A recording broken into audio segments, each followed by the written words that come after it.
live. Feeling good. We gotta figure out a way to Patreon the situation. Yeah. We got because we can't do no music on here. We can't. Like, we didn't get zapped at all. Yeah, but what I'm saying is if we try to run it straight through like we really want to, you know what I mean? Like when I was doing the sets on my old iPad, which is upstairs, if Reese, if you want to plug it, I'm getting up. this fine this week. We're going to get fine this week. We're getting booted off. I got to do this. Like we had a huge for me. And Des, I think you might feel the same way. Like we had a huge loss in hip hop. Just a couple days ago. A Zone 6 legend. Free Band Gang. Free Band Gang, Black Migo. The original Roadrunner. Little Mexico's very young. We're going to get into it. We're going to have a good show. A lot of energy. We here. Feeling good. Sunday fun day. Listen, man. This is my favorite time of the year, man. Like when the season and the weather start to change, man. The weather break. Just feel like a different person, man. My body currently right now feels like I've been in a car crash. I got on the golf course yesterday. I did 18 holes. Shout out to my brothers, me, Walt. Terry was out there with us. Terry's homie Brownie. Carried my bag a whole 18 holes. No golf cart. We was out there about 4 hours, man. And like I said, I really feel like I've been in a mini car crash. What's your steps looking like this year? You know what? I'm so fucking sick. You don't need it. Your phone tracks it. The phone tracks it? Yeah. So I'm going to have to look at it and see. Go to your health app or something. And you can look day by day. Yeah, and speaking of health, you know what I mean? I want to get into that, man. Like, Des. You can put your foot, Des. Niggas can't even... You turn your mic towards Reese. Niggas can't even be excited about their fitness journey, man. I want to shout out to niggas. You know what I mean? I posted a flick to let niggas know I was back in the gym. I seen that. And salute to you. I appreciate the encouragement. You know what I mean? The hand claps. But my nigga Freeze hit me. He was like, he got at you. Like, bro, you looking like you 52 with how you dressed up. I'm like, this ain't the drip for the gym. You know what I mean? What was wrong with the drip? I thought I had put it together, you know what I mean? But apparently, I'm out of touch when it comes to the drip at the gym. I ain't gonna lie, I be putting anything in. Yeah, I be putting anything in. Evan hit me up as well. You know, he had some pretty, discouraging words for me as well. He was like, kind of giving me JV head coach vibes the way you dressed it. I'm like, dude, like, what I got on looking crazy like that? You know what I mean? I gotta see the picture again. I don't remember it being. It was just a video. I had on some Nike shorts. A Nike jacket. Yeah, it's probably an archive. Yeah, I have to go back and look to see. But you know what I mean? Like I wasn't trying to look cute or nothing like that. You know what I mean? I thought I was. The video was more trying to let niggas know I'm back in the gym. I'm feeling good. Right. You know what I mean? Like, niggas is dragging me. But shout out to niggas doing that. You know what I mean? It ain't gonna stop nothing. Des, do niggas comment on your attire? Like, do you ever get? I ain't really got no, man. I like that. I ain't really got no complaints. I've got my compliments like he's really trying me. I don't know what's going on. I'm gonna let it go. I feel like he been trying me lately. I don't know what's going on with my brother. You say he been trying? Not me personally, but he just. I ain't got no. But like I said, for real, I be going kind of late too. But I mean, for real, for Crunch be jumping. Cause I really don't be getting free till after 7. Is Crunch 24 hours? Nah, they close about during the week. I think they close at 12 maybe. I seen a nice one out there in my parts where I work at out there in Hilliard. Yeah. Over there, I haven't been to that one. I know a lot of people that go to that one. Yeah. LA Fitness, y'all gotta get it together too. Like Saturdays opening up at 8 o'clock in the morning. Like that's crazy. That's crazy. Like it really kept me from getting that first workout. And tomorrow I actually start my 2-a-days. You know what I mean? So I'm gonna get in there super dumb. How about 2 days? Yeah. Look. I'm glad that What's up? nah, don't turn the camera on me. I'm glad that like, I don't got the plugged in today, so I can just turn my screen to y'all. Cause this is baby girl be on Twitter going crazy. Who's that? That's the one. Oh, She might, listen, she's not gonna thrive until she take it all off. Like, take it off. Like, what we waiting on, Dad? It's 2025. I mean, she been at it for a minute. Yeah, she been with that softcore porn for probably about 4 or 5 years now, and it must be working. You know, I can see it working. I don't know how long Hotline Bling is gonna keep winning for her. Well, I mean, you just put it out there, so there's that. But a lot of people don't know. A lot of people don't know. A lot of people don't know. I don't know how long a lot of people do. Shorty is gonna keep winning for her, but hey. You said what? The joint that she did with Plies. I don't remember that. Yeah, She was in that? Nah, she wasn't in that. She wasn't in that. T-Pain and Plies? Nah. She definitely was in that. No. Pull it up. Say less. You do your Googles. Hey, Do your Googles. I'm a fan. I don't think that's that's early too. It don't. Hey. Cause you know they shot Shawty video right before Outta came down. The same guy shot both videos. You're right. She's in a joint with T-Pain for sure. I'm pretty sure it's that one. Nah, Pretty sure it's that one. I don't think so. Hotline Bling came out what? 8 years ago? 10 years ago? You used to call me on this. But what I'm saying is that Shawty came out in 2007. Yeah, that was early 2000. But what I'm saying, when did Hotline Bling come out? Probably like 2016 or something like that. She's in a couple of them. She's like, nonetheless, she's a. Oh legend.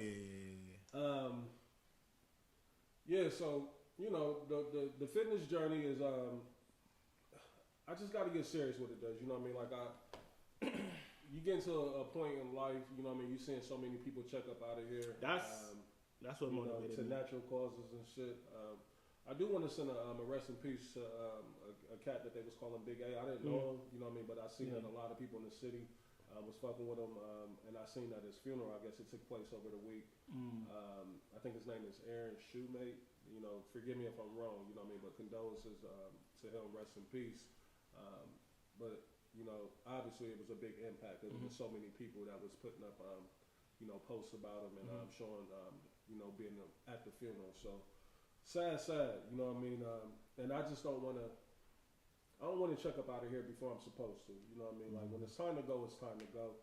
But if I could prevent it, you know what I mean, or if I can play my part, you know, I definitely want to play my part. So I think that's more so the real reason behind it. And plus, I feel so heavy. You know what I mean? Like, you know, when your clothes ain't feeling right on you. Ooh, that's the worst.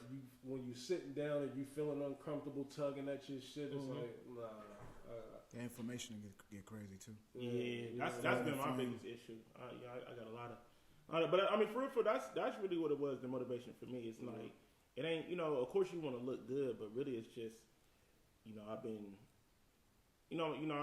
been taking my health more serious, so like getting checked up and stuff like that. And the doctor just telling me like, you know, because I had got up there too. The weight had got up there, so, and I just one day, I got up, Reese, bro.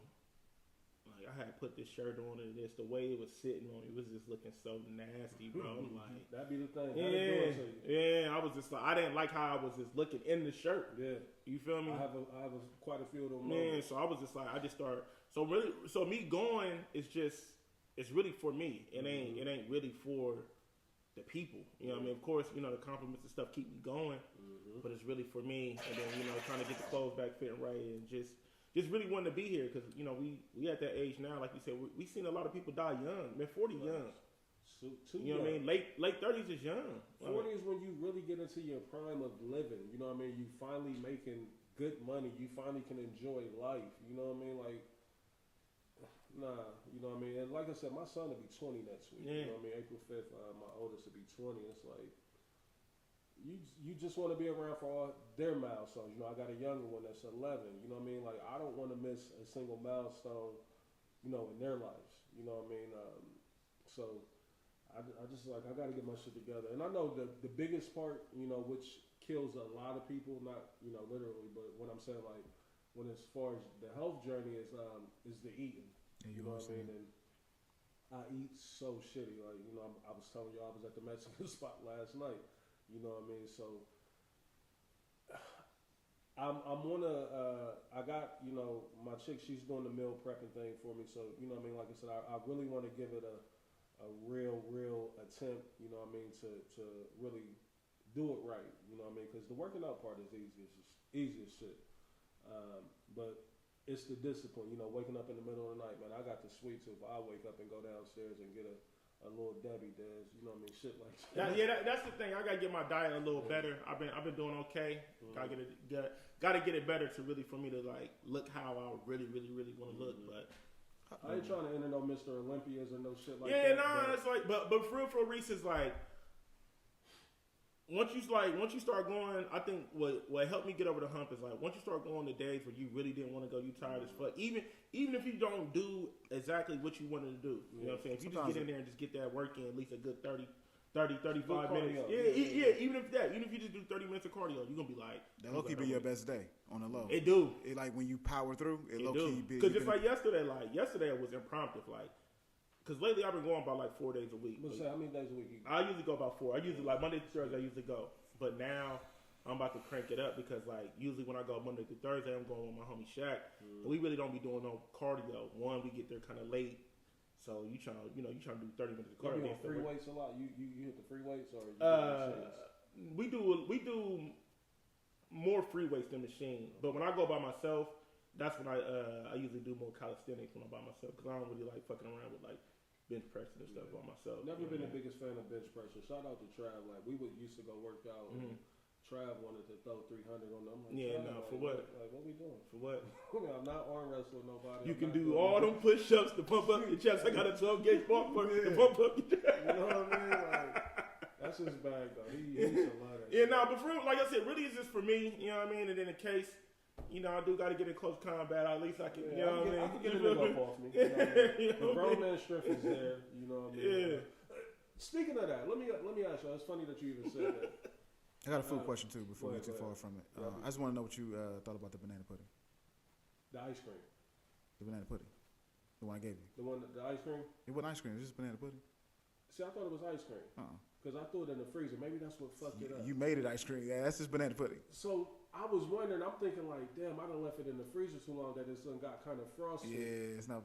So I fucked it up. Yeah, okay. Because when I'm like, damn, like, you know what? Because I got it out the fridge. So, but the way that it's set, it looked like a little quart. I thought it was fucking my bad, ice cream. My bad. Okay. So I need to redo it. Okay. But you know what's crazy is that I didn't want to let it go. It's still sitting in my freezer. Oh, word? I took 2 bites. I was like, dude, something ain't right. Yeah, it's not supposed to be in it. Okay. It's just banana pudding. Yeah. Okay. So I definitely need to try that again. But to circle back to the health shit and just the physicalness of all of that. When's the last time y'all had a fight? Like a real fist fight? Yeah, real fist fight. I was young. Do you think right now if you got into a fight with another nigga, like say your age, maybe a couple years younger, older, give or take, how do you think you would fare in a fight right now? I'm gonna go crazy. Yeah, I feel like listen, having a sibling close to your age. Look, bro, listen. I think niggas get to look. I ain't doing like. I'm not squaring up. Yeah, you're not trying to box with a nigga. Like if I feel like, You trying Floyd Mayweather? No, I ain't about to be like, nigga. If I go Round and pound, pause.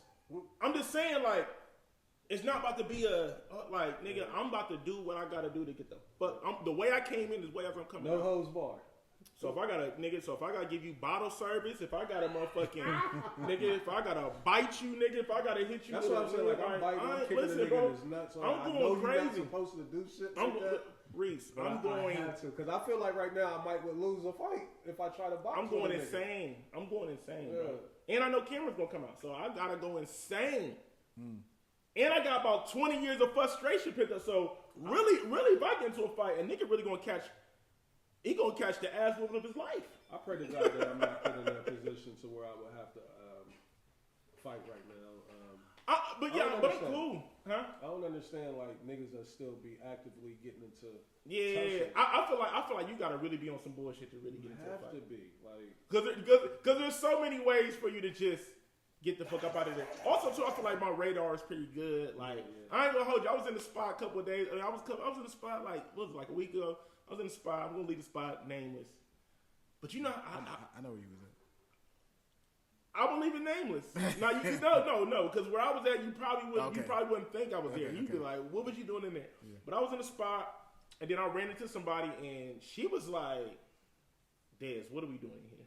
I said, "I don't know what we're doing." Same thing you doing. But she said, "What are we?" She knew. Oh, okay. Because we didn't come like you know what I'm saying. Like I just randomly came in there or whatever. But anyway, and Reach, you know how you can just feel like it's like the energy, like something ain't right. Right. Like spider sense. I was in there like 10 minutes and the energy was just like bad, bro. And I had to get the fuck up out because I'm like, I don't really like what this. Mind you, I was by myself. I wasn't on nothing. I didn't have nothing on, so it's just like I really came there to grab something to eat to go home. Can we talk about this? What's up? Have you noticed that Des has an affinity for bar food? Oh yeah. Like that's low key been in your bag. He came here last week. Best food though. Is it some of the best food, Reese? And look, I'm gonna be honest. He came here last week with like fish and grits or something. Wade's might got the best. I roll past Wade's. I meant to throw. Wade's might got the best fish and grits, triple grits. On Friday, Wade's was going dumb, but I found out what it was. It was homies repass. Yeah. Like a lot of people pulled up over there. Shout out to Nars. Shout out to Bono. Those are my niggas that own it over there. They brunch might be the. For real, my favorite brunch in the city is Kitchen Social because you're gonna get the best bang for your buck and the food gonna hit. I never had a bad. Kitchen Social up in Polaris. Yeah, the one. They got one in Dublin too. Oh, right? Yeah, they got one in Dublin too. But the Polaris is the one I usually go to. Like Polaris big. That's where we went that one day after the. Yeah, no, they both correct because you know the one in Dublin, you know they set up is kind of like North Market. Dublin got like their own version of North Market, so you know for my guys that like to get ducks, Dublin is the one you might want to go to. Hey, is it Bridge Park? Yeah, okay. Yeah, it's right up there. I love Bridge Park. Yeah, I do too. I do too. All right, so you took me somewhere. And you know, and when you go over there, Blaze, you know, it give you like the out of town vibe, like because you ain't really gonna run into too many people. You definitely gonna run into unless you run into another duck off participant. All right, so let's stay there. Let's stay there. I done did some wild stuff in Bridge Park. No, not like that. What I'm saying is like you might catch me at Bridge Park on a Saturday morning at the farmer's market. Hey, bro, Bridge Park is special. All right, so I want to stay there. It's so special. I want to stay there. It's so special. What's your thoughts on? I had this experience a while ago, back when I was, out there in the field dating and all that. It was a vibe. Me and a young lady went to Bud Dairy, right? Good time, good food. You know what I mean? Des, I think we talk about Bud Dairy a lot. I love that place. You know Me too. Blaze, you as well. But it came out, later on in conversation that, the young lady felt kind of slighted that we had a date there. I'm like, what night was it? I don't know the night. Cause I feel like I went there on a Friday night and it was such a vibe. It's a vibe every time I've been in there. Okay. Like what I mean? DJ was playing. Like it was low-key. You can eat good in the middle in the food area. Then you can go upstairs and catch a vibe up on the patio with the DJ. That's where I was at on the patio. Drinks, you know what I mean? But she just kind of voiced her frustrations to me, like, I've seen some of the stuff you've done before, like. Yeah. What made you take me to? So she felt like she was getting the short end of the stick. Yeah, I'm like, see, what's your thoughts on that? Like, how y'all feel? We gonna get to the show at some point, you know what I mean? But this is what we do. And speaking of Bud Dairy, another spot, they got another spot like that in Grandview now too. You go tap in. Nah, I've been into. Any type of little spot. Tap in. They got a little food hall in like Grandview. I like they set up too. If I was. Kind of like Bud Dairy a little bit more than that one. Yeah. But someone might have been telling me about that. What's it called? I forget the name. It's called Grandview something. Grandview something. Yeah. But they got like a couple of foods. But what I like about it is they got like the living right there too. I'm gonna be honest, if I was at a different place in my life, I wouldn't mind being over there. Because it's like the apartments is right there, you know what I mean? Like it's a vibe. It's a vibe. Over there, behind Coastside, like they don't did all that. I ain't here. What's it? Landview or? Yeah. I I forgot what it was called. They got basketball courts and all that shit back there. Mad restaurants, apartments. Well, land grant. Land grant. They done redid all of that. I haven't ate over there yet. I haven't ate over there either. But to answer your question, I'm gonna be honest. I mean, is that not a like? So I feel like that's a slight to you. It's a slight. I felt the same way, but like, do y'all feel like I'm pretty sure that y'all gonna agree with me? But I guess I'm looking for. Because what? Like, do y'all see any negatives? Was it during the day or was it during the night? It was probably during. It was during the night. First of all, I don't see no negatives in this at all. That's what I'm saying. Like, what? Like, is this a first date? Is this like? Can I have more context? Yeah. I don't think it was a first date. It could have been though. Like, even if it like. See, I don't like that because. Was it before or after y'all's trip?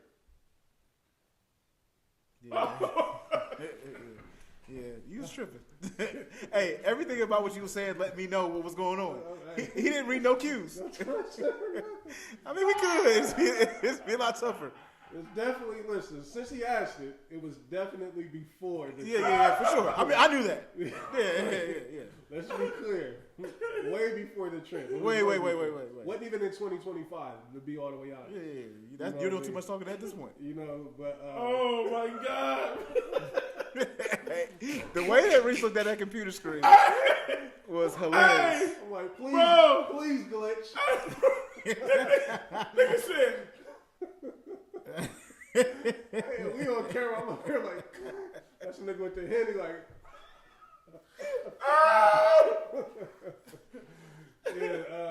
Yeah. So again, it wasn't even in 2025. So yes, it was before the trip. I don't like it. I ain't like it either. You know what I mean? I'm like, I don't like that, man. You know what I mean? Like, why is it? I don't know. Like, I be trying to tell women, you know, whenever I do get into conversations with women and it comes to, you know, the topic of dating, you know, the type of pressure that men are under, you know what I mean, just to date out here, you know what I mean? Like, you could feel like everything got to be a moment. Like, you know what I'm saying? And when I say a moment, it's like everything got to be so, like, luxurious and lit. And it's just like, that ain't real life. It's not real fucking life. It's not real life. So I remember my topic. And that spot ain't bad, but dairy ain't bad. It's a vibe. It's a vibe, and the food is incredible. Yeah. Like, I love the fact that you got options. Yeah, I like the option part of it. Like all those little spots like that. Sample all kind of shit. Man, we can drink good, and then we can go I can get some macaroni and cheese from the soul food spot. The little cheesecake spot over here got something. You know what I mean? Oh, is it?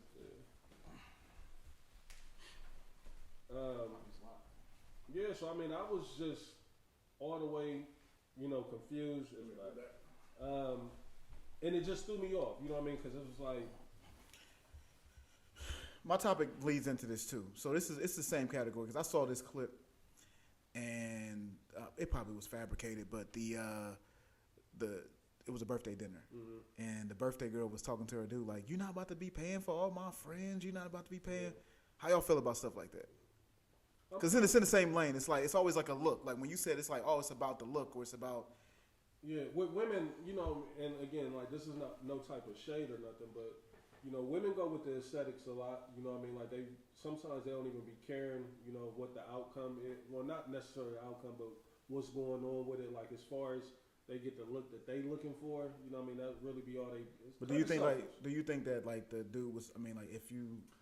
I'm not big on paying for the whole party. You know what I mean? Like, for one, that's just too damn costly. Like, it depends on where we at. You know what I mean? Like, if we at a 5-star joint, we at one of them steakhouses, like, don't even look I don't even want to go to that function if you having a big birthday dinner with, and you want all your girls there, because I don't even want that type of pressure of thinking that I'm paying for anybody besides my girl. Like, respectfully. Birthday girl's good. Y'all can chip in and pay her shit if y'all want. You know what I mean? But if not, she's good. It just leads to the pressure that you were just talking about. Like it's just like I feel like I've done it before. You know what I mean? But I feel like I was really like just taking doing something extraordinary. But the way that social media will have you thinking is like, oh no, that's the status quo. And it's like, is it? It's not. And I hate that we've gotten this way with it. You know what I mean? But also that lends into, you know, so many bozos out here that has made that to where, you know, women think that that's the norm. That's another conversation that I have with women a lot. It's like, I think what y'all confuse is what, you know, a bozo will go out and do. And I don't want to keep calling niggas bozos, but, you know, it's bozo behavior. You know what I mean? To go out and, you know, be fronting the bills every night, you know, for a girl and all of her friends. Like, and it's setting that, you know, the expectations, you know, way out of reach. Yeah, because I feel like it's not realistic. Yeah, it's going to be like the standard. Yeah, we go out and you with, you know, 3 or 4 girls, yeah, I ain't got no problem buying drinks, you know what I mean, like shit like that. But now we done got to a point to where drinks is crazy, you know what I mean. But first couple rounds, I'm gonna go ahead and get that, you know what I mean. Like I came out with the intentions to spend a few $100s anyway, you know what I mean. But even back to like it's still all the pressure, right? Back to Bud Dairy, it's like there's only so many times that you can Hyde Park it. Yeah, Jeff Ruby it. I think Club it. I think that should be special occasion shit. Like 100%. I'm not just popping up in there. Like every now and then I want to get something good. Like, you know, I was running back to Capitol Grill because of the French onion soup. You know what I mean? So every now and then I'll pop up in there. But, you know, I'll go do that shit on my own. You know what I mean? Like not trying to be on no date shit, but that's just because I remember how good it tastes and I want to go back and get it again. And it never tastes the same when you go back. You know what I mean? But like you were saying, like,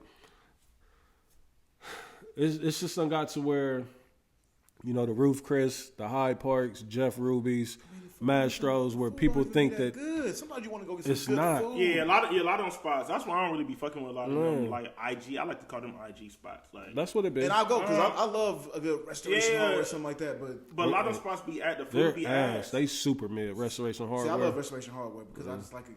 You can just give me a burger and I'm cool. And they got a good The burger. menu's so limited too. There's only 4 things on the Man, listen, Lobster a rolls. lot of this shit be about the look. It don't really It be is. about the food. Dude, and that's the thing And that I hate going to a spot that's about the look because when the end of the night you be mad, you be still be hungry. mad. Like I done spent $400. Kitchen Social has better food than That's what I'm saying. Kitchen, man, I never had a bad. Them sliders at Lincoln Social go too. They fries no, I'm talking about a Kitchen Social. Oh, kitchen. So I thought it was the rooftop joint. They got some sliders that go. Yeah. We're gonna get into the show, man. I know we we 30 minutes in. Did we check Scarlett to make sure it was on? Yeah. That's what we definitely rocking. I took a look at that. I double checked to make sure, but yeah, that's how we rocking this week. Gentlemen, Your mics went on for like 10 minutes. Just let y'all know. today we should be all good. Welcome to another episode of What We Talking About podcast. I am CEO, the veteran, perfect motherfucking attendance. We got a lot to get into today. Before we even finish the intros, I do want to do something special here.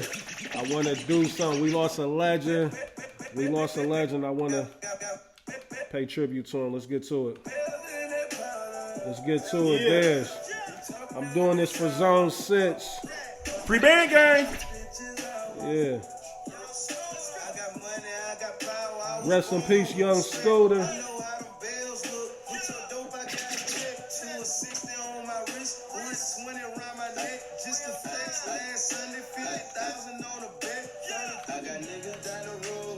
Okay, Reese. Okay, Reese ain't slamming them that bad. Let's get to it. Up here. Yeah. Hope you get that up here. Yeah. The Jug King, Black Migo.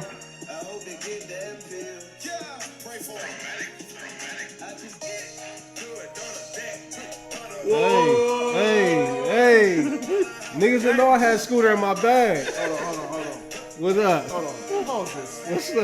Pause this. What's up? What the F is going on? Hey, What's Reese in up? his bag right now. You know how he What's blended up? it like Travis somewhere so Hey, lonely Reese right in his now. bag right now, What's man. up? My bad. I just had to like you over there going crazy. And he done played 3 Scooter bangers. If you really Bangers. checked in the Scooter, those are 3 bangers so far. You been Bangers. alive? A little bit. Okay. A little I like where bit. you going with it. Rest in peace Yeah. to young Scooter. Little Mexico. Mm-hmm. The Jug King. Hey.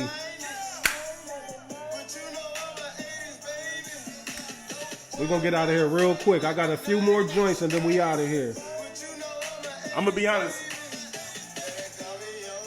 wait, see if you do it.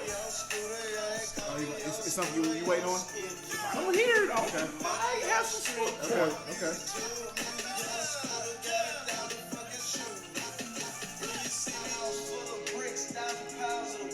What's up? You playing Scooter bangers right now. You definitely did your research. I'm not mad at you.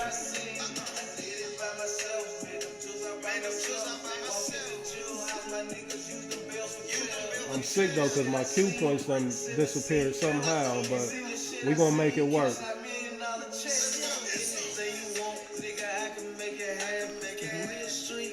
Hey.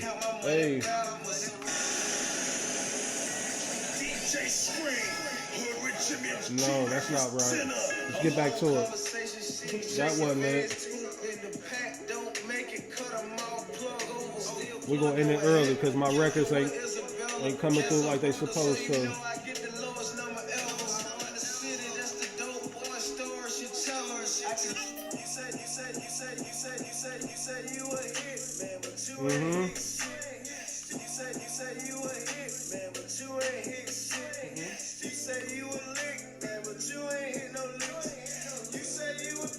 Hey.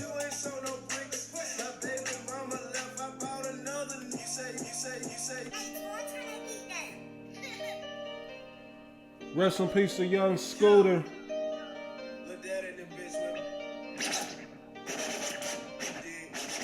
This one right here might get us clipped, but fuck it. I'm gonna talk over it a little bit.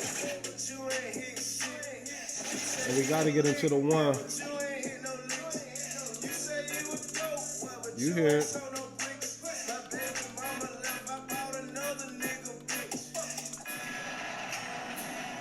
This is the one, for me at least.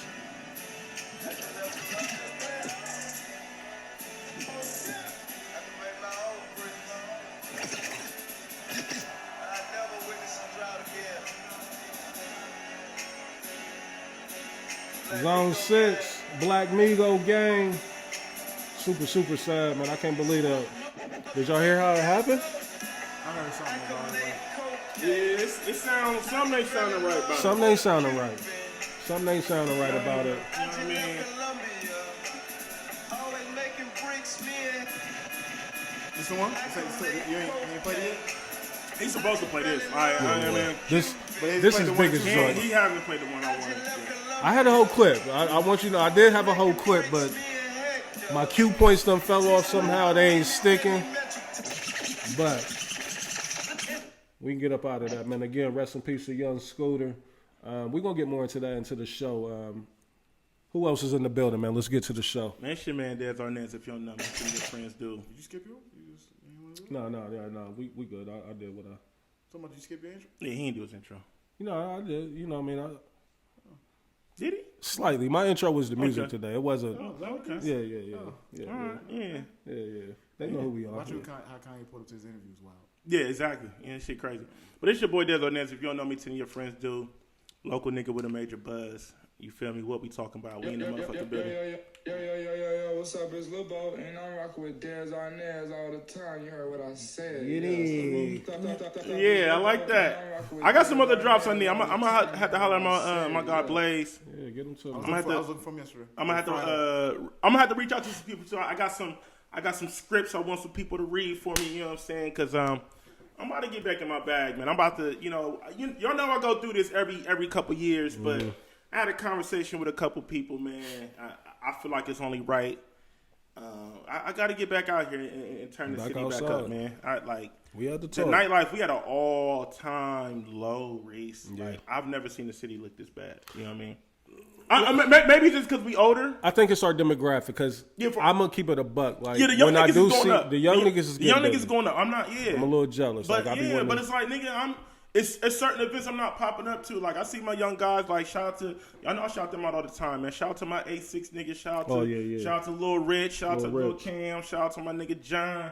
You know what I mean? The whole conglomerate over there. I see what they doing. But I'm a little older than them. You know what I'm saying? So I can't really be at every one of their events. And I seen Bandcamp look like he had Privé going dumb.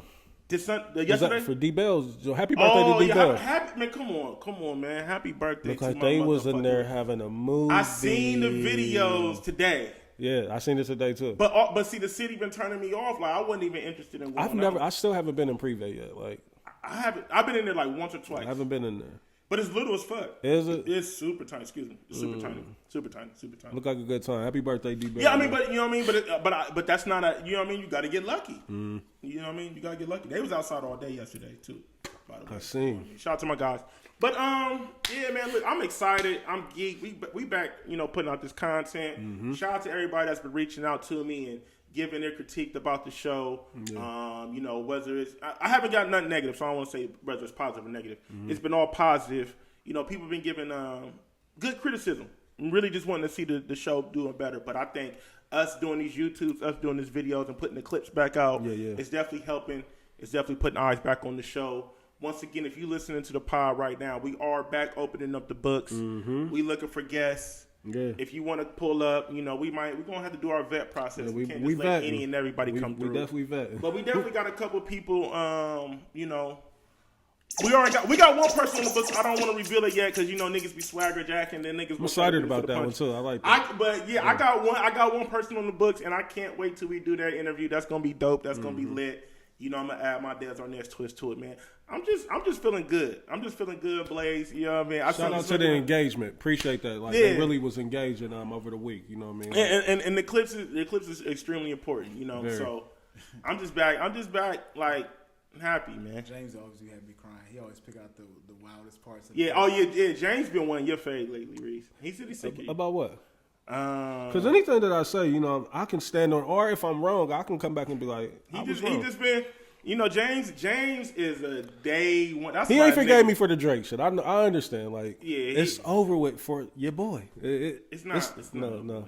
Even though Nokia is starting to slowly win the people back over. It's all over, bro. Nah, but Drake is still scared to pop out. Like Nokia's doing what it's supposed to do, but Drake himself, you know what I mean? If that makes sense, what I'm saying. I mean, but I feel like he's finally taking heat and he's just chilling. Like you got to just let it just.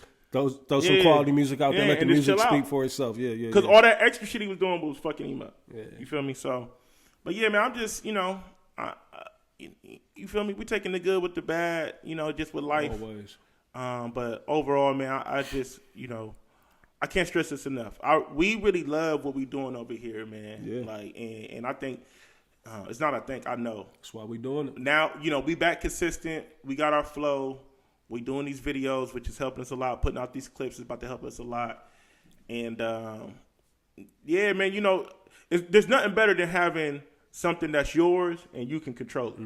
You feel me? I think one of my biggest gripes, like, with just a lot of shit that I was involved with over the years is when you don't really got the control that you want and you kind of got to just play the game to an extent. You feel me, Reese? You feel me, Blaze? It's like you kind of get frustrated because you may have ideas or you may have things you want to do, but you kind of handicap, I guess. You know what I mean? So you kind of you can't quite do what you want to do. But with this, what we're talking about, we are in control of the content. This is ours, and we can do what we want and what we don't want to do with this. You know, and I think that's extremely important in today, right now, because you know, content is king. Everybody putting out content. Everybody just, you know, everybody putting out shit, but. You know, I was talking to somebody. We in a good space, man. We in a good space. So real good space. That's it. I know. I was kind of long winded with the shit, man. And also too, I've been having a lot of people reach out to me, just hitting me up and just, you know, talking they shit, man. So I'm do what I gotta do, man. They like Dez, bro. You be too. What's the word I'm looking for? You be too laid back, man. You gotta really just accept who you are. Like, you Dez, bro. You know what I'm saying? You be too passive. You be too, you don't want to ruffle any feathers. You don't be wanting. Well, sometimes, you know, somebody can get offended on some shit that didn't even have that intention. Yeah, you know but. I mean? Some people can get in their feelings about certain shit that's said or done. What's up? Like, why you looking at me like that? I'm not looking at you like in a certain way, but like when people say that to you, are they looking for like like 09 Twitter days? I don't know what they be. I don't you were know. kind of a terrorist in like 09 Twitter days. Oh yeah, I was, but I can't. I Twitter, I'm back too. I'm back to Twitter. Monday, I'm back. I can't be that guy. The fact that you have like a release date is crazy. Yeah, Monday, right. I'm back. Yeah, but Why not now? Monday. I think When the show drops, I drop. Okay. a lot of people, like conversations I have with a couple different people, is their thing is just like, Dez, you gotta really like embrace who you are. Like they be like, you don't be wanting to embrace that. You seem like you struggle with that a little bit. I do. Because you get that talk a lot where people feel like you're not embracing, the full Dez or Nez or whatnot. Yeah. You know what I mean? Like, I think I understand it, though. I think it's a bigger conversation behind it. I think sometimes when you be on, like, what's your AKA? Nobody, like, put me on, so they can't take me off or something like that. Yeah. Sometimes, though, it's like when you become this thing, like, I'm Dez Arnaz, and you almost feel the pressure of having to be Dez Arnaz every time you step out. And then sometimes it's tough, man. It is, and especially when you out like in the entertainment, and that's the thing too. I think the pro and con with us living in a city like Columbus, Ohio. We're a big town, but we move like a small town, right? You feel me? So sometimes it's like I don't really know how to put it into words, but it's just like, look, I mean, I know who I am, but also too, I'm not who I used to be, and I think that's the problem. Reese and Blaze, like niggas don't like to see the growth. You know what I'm saying? Like niggas want you to like. I thought it. I thought it too before I said it, but I'm like, I feel like in the context that we talking, I feel like I can get away with it. Niggas But don't want to see the growth. but no, The hoes do. Maybe the hoes. but it's just like, they like, you know what I'm saying? A lot people always want me to stay doing parties. Reese is stupid. Reese is the same, bro. Just think about that comment. Yeah, but now people want me to like continuously to do parties and shit like that, and I don't mind doing that shit. But my biggest thing to people, anytime somebody come up to me, what I always say, my biggest thing is it has to make sense. Make it make sense. Like, and like I feel like a lot of times the shit just don't be making sense. Like I can't just be doing shit just to do it no more. And I feel like for a long time I just would just do shit and just try to like figure it out from there. But now it's like, right, I it's mean, gotta be more strategic. And we're really at that point in life where we've done a lot of the trial and error shit, and you know what works for you and what don't, and what you want to be associated or affiliated with. And it ain't nothing wrong with being like, I'm gonna pass on that. Good luck to what you're doing. You know what I mean? But I've done that. You know what I mean? Like I'm looking for something else that's going to give me, fulfillment, and that ain't it. You know what I mean? So nothing wrong with that. That's what I'm saying. Because a lot. I just be seeing there's a lot of shit, and there's a lot of people that them niggas, motherfuckers just be doing anything. Yeah. I can't do it. You know what I'm saying? Like I feel like sometimes niggas just do shit just to do it. There's a couple old heads out there. So I'm like, I be looking like I won't say no names. You know what I mean? Like, because I know they come off as hate, but it's like. Come on, like the jig is up, it's like stop. what's the goal? Like, you know what I mean? Like how much longer? Like, but also too, it's like, I be feeling like certain niggas be hating, and when I say by that, it's like it may not be like particularly to me, so to speak, but like let's say we doing something, right? For an example, let's say we doing something, they see we got something rolling, and I feel like sometimes niggas just be wanting to just infiltrate the space just to infiltrate the space. Right. Like they don't really have no rhyme or reason for it. They don't have no real intentions. It's just like, oh, they popping. I know we can do this, so let's just do it to cause let's just interrupt the space. So then that way they just not solely winning. You feel me? I see a lot of that going on. A lot of crab in a bucket type shit going on in the city, and I feel like that shit be whack. I feel like. Look, everybody should, do their own things and have their own thing going on. But I feel like a lot of shit, we can make a lot of shit doper in the city if we came together on certain things. Look, everybody can have their own individual moments. But when there's certain shit going on in the city, I feel like it'll just be bigger, especially in the urban space. We're only so big in the urban space. So when you got 5 events going on at the same time, everybody trying to capitalize on the event, everybody lose because it's like now you separating the crowd. Like, prime example, we was talking about it off mic. What's going on in Cincinnati? Yeah. What them niggas is doing out there for opening day, I think it's extremely dope and it's extremely smart. They could have all done separate parties. But all them niggas come together and make opening day something bigger. and keep all the urban crowd in a neutral location, because it's just like, look, it's gonna make the city look better if we all do this together, instead of you trying to bring the people over here, you trying to bring the people over here, you know what I mean? And then don't nobody win. You feel me? When we can all come together, the money might not be that more, you know, we might not get that much money, but it's going to be a good look. Ain't nobody losing, and we still walking away with something. And it's so much money down the line that you can make from that, because you can turn that into an annual. You know, that's something like, all right, so we did it one year. Next year is going to be better. Like, and now we keep building years and years to come from it. Thank you. And I'm just going to end this up. I know I've been long-winded, but it's you know what I'm saying? And at the end of the day, look, I don't give a fuck what's going on. I'm going to always let my nuts hang. Pause. You feel me? I'm not riding no waves. I'm not joining no other team. Listen, I'm going to ride and die with my guys. Facts. Period, bro. Whether we up, whether we down. That's what I'm doing, bro. You know what I'm saying? So I can't do it no other way. You feel what I'm saying? I can't do it no other way. So we going to either win together or we going to lose together. You feel what I'm saying? Facts. And speaking of parties, you know what I mean? Which one? I think so. Oh no, that's not that one. But nah, I'll load it up. Speaking of parties, I did want to shout out Orange Soda. I saw y'all put 1,000 people in the building, man. Gotta salute to that. But hey, look, no, listen. How can you not salute it? 1,000 people in the building. That's a brand. Under one roof. That's a brand. Incredible. That's a brand. Shout out to everybody involved over there. Salute to everybody over Burn, there. Marlon, I think B.I. I think he got something to do with it. Yep. Everybody got involved with Orange Soda, man. Like, salute. That's a brand. Big salute. They've been doing that shit for a while, for years. Yeah. But it comes with consistency. You know what I'm saying? So that's how you got to do it. Yeah, it looked like a full-fledged production, what they got going on over there now. I seen the big video monitors and all of that. You know what I mean? Real dope look. Hey, I'm never no hater. When you see something, hey, when niggas doing something dope, but you know what's dope about that? Niggas ain't trying to, like, listen, y'all doing y'all thing. Let them get their shit off. You feel what I'm saying? Like, I would hate for niggas to try to come and do an Orange Soda type of event. You know what I'm saying? Because that, you know what I mean? Like, it be looking weak when niggas do shit like that. So that'd be my gripe too. Because when niggas see something working, then niggas be trying to do the same thing, but like do a slight niggas tweak. Always want to ride the wave. You know what I mean? Like, and that's whack. A lot of the especially times, with them, they put too much work and pain into that. Like, that's not an overnight success.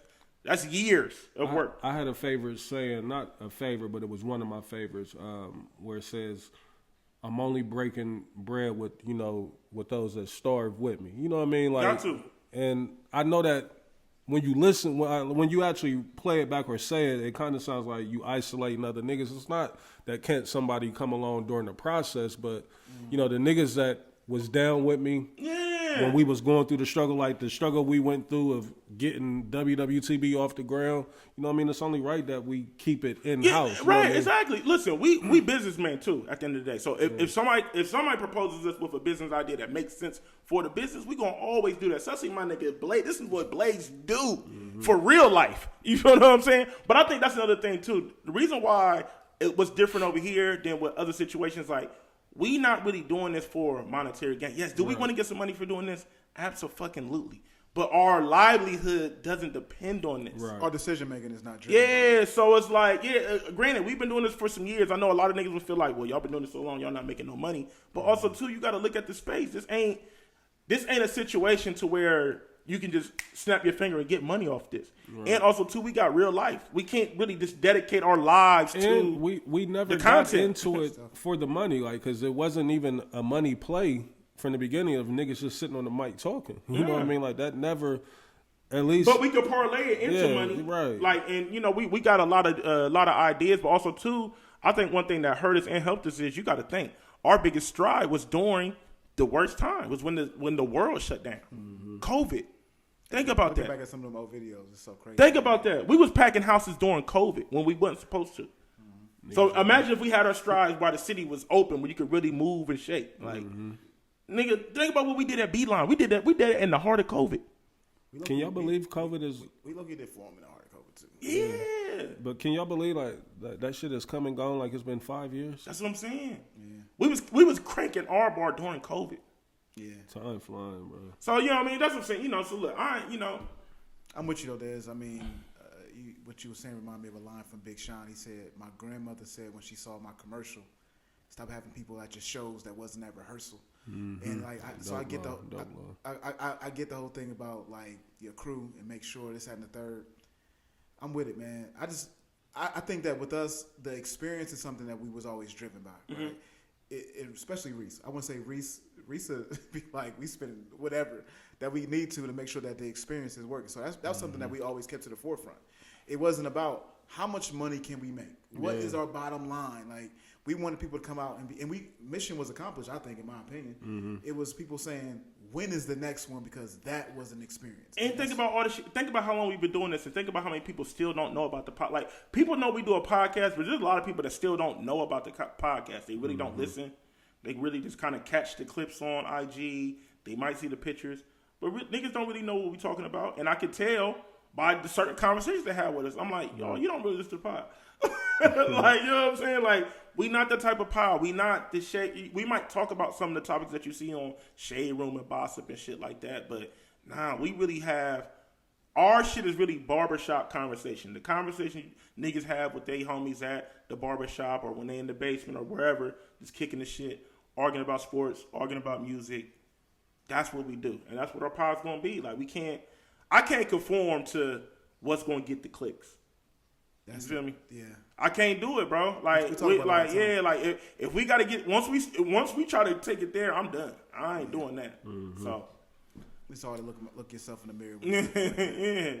Who else in the building, man? Who else is here? Oh man, we could have skipped it, man. It's Blaze, man. It's your guy, the bearded one. You know what I mean? Bearded Blaze. I keep forgetting. Like, that's what I'm saying. Like, Blaze had a beard for a minute now, so it's like you forget. Yeah, but like, niggas looking at me like, what's going on with you? Like, when is the debut? Now we in the building though, man. Just trying to bring this content, man. I think you're gonna start seeing some extra things from this group here, as far as with the content.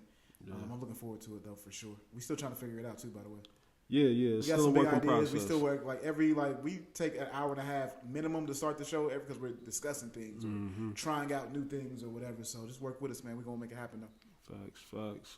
Well, gentlemen, let's get into it, man. I know we're an hour in already, but you know, like I said, you never know what's going to come out, you know, on these Sundays when we get together again. And I wouldn't trade that for nothing. You know what I mean? I definitely enjoy just being able to, you know, get around the guys and shoot the shit. You know what I mean? Like, it's just something, it's just so therapeutic. You know what I mean? Like, you can be talking about a bunch of nothing, you know what I mean? But it's just talking, I think, is the therapeutic part about all of it. But let's get into it, man. You know, a part of my intro was the Young Scooter set.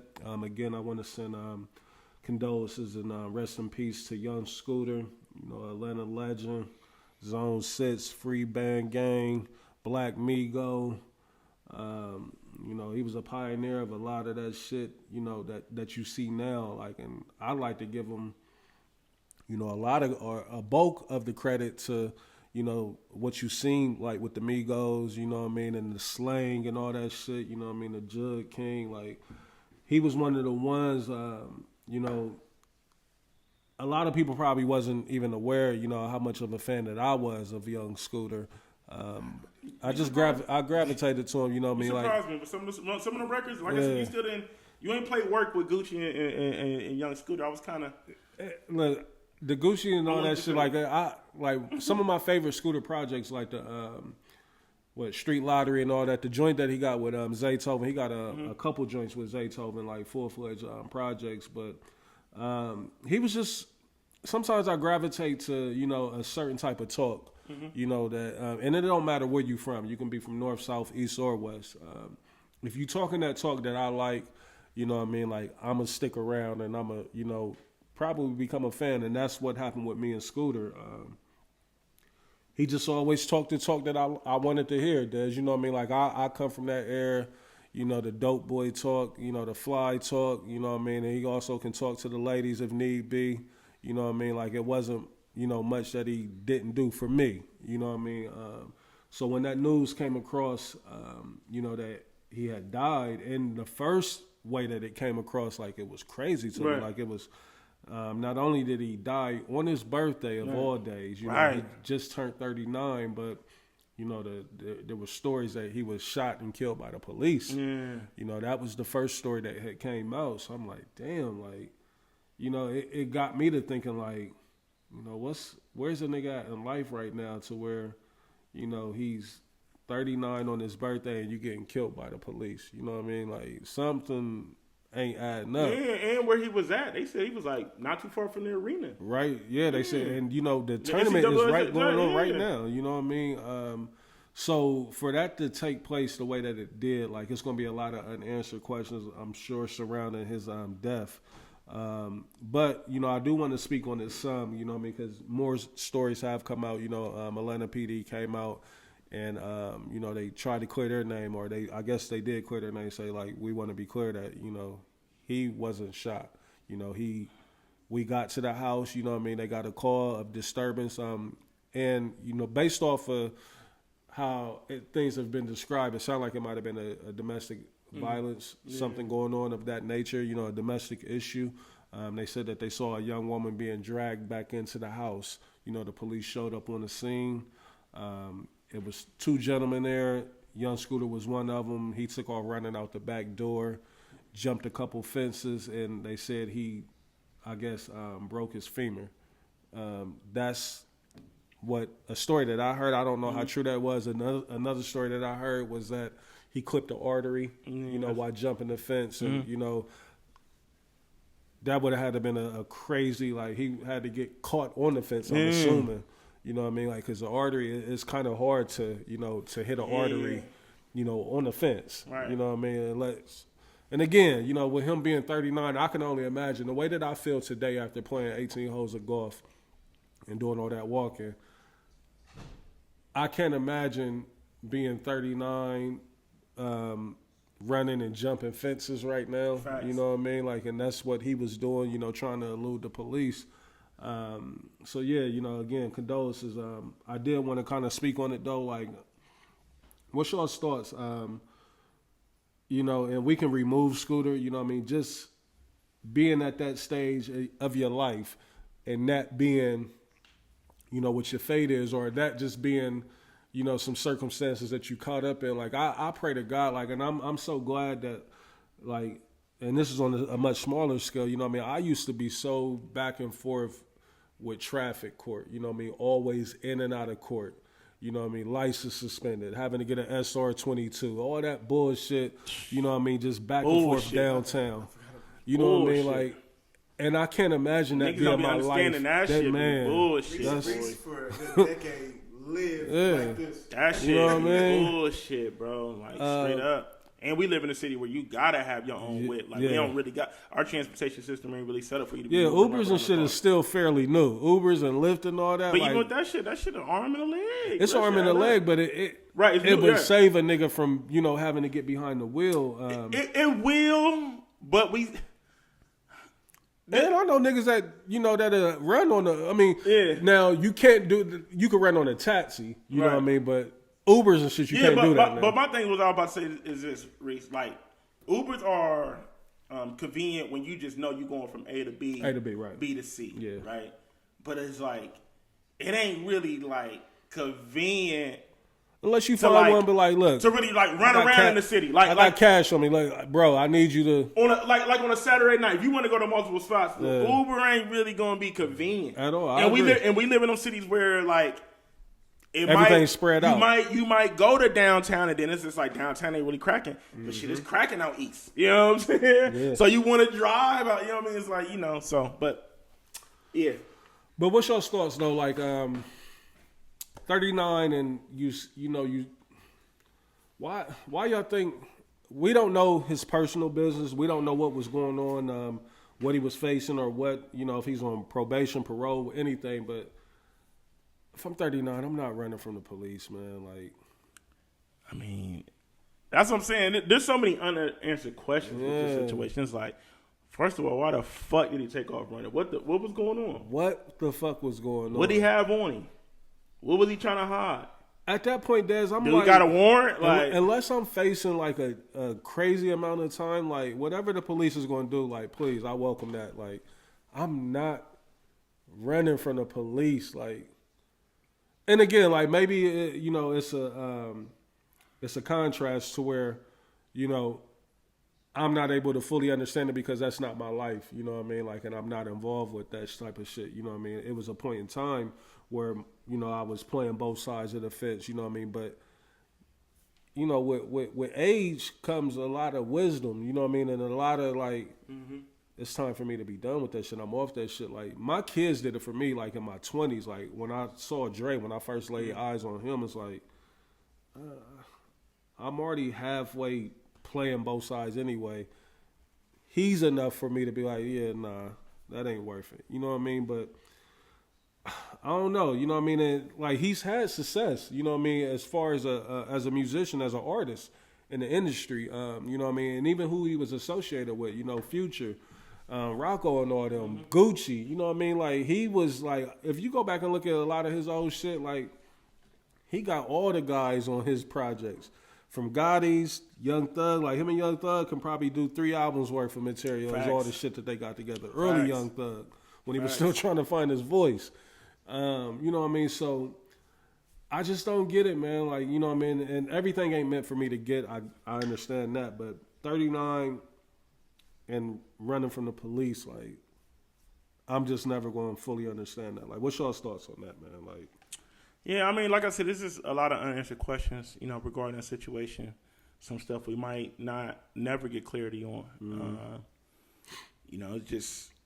It was, when I seen it, it was sad. Like, damn, like Scooter. Then you hear the story. Then you heard the first initial report. It's like, damn. But then even when I listened to the police give their statement, they did like a press conference about it. I'm like, it still don't. I'm like, it ain't adding up. What? Like, so did he? Him breaking his leg causing it to die? And I was like, then he said they hit the arm. It ain't making no sense. Yeah, it's like it ain't like something. There's a big part that's missing on it. It's clear that he didn't get shot. Because if he would have got shot, they would have there would be bullet holes and shit. And at some point, like, I would imagine if he's getting chased by the police, we have to get police. Body cam. You know what I mean? Like, we would have to see his untimely death. You know what I mean? Like, so, I'm pretty sure that they was frustrated with a nigga like, you about to make me run, and like they might have slowed up on calling for the medics. You know what I mean? And I would imagine if he's jumping fences, that he's in a hard place to even get to. You know what I mean? Like, so that's what I'm saying. Like, shit like that. Like, and maybe that just comes with me being in a different space in life. Like, that would have been some of the thoughts. Like, I already know what's out that back door. The big ass fences is over there. I'm in a secluded area. Maybe he was thinking, if I clear a couple of these, I can get away. And maybe it does start to make sense. Like, damn, it might have been true, because he probably had that train of thought. Like, if I get over them 2 fences, I'm out of here on their ass. Facts. You know what I mean? But now it's giving a little more clarity to, like, damn, maybe there was some serious ass fences, because he died trying to get away back there. But I don't know, man.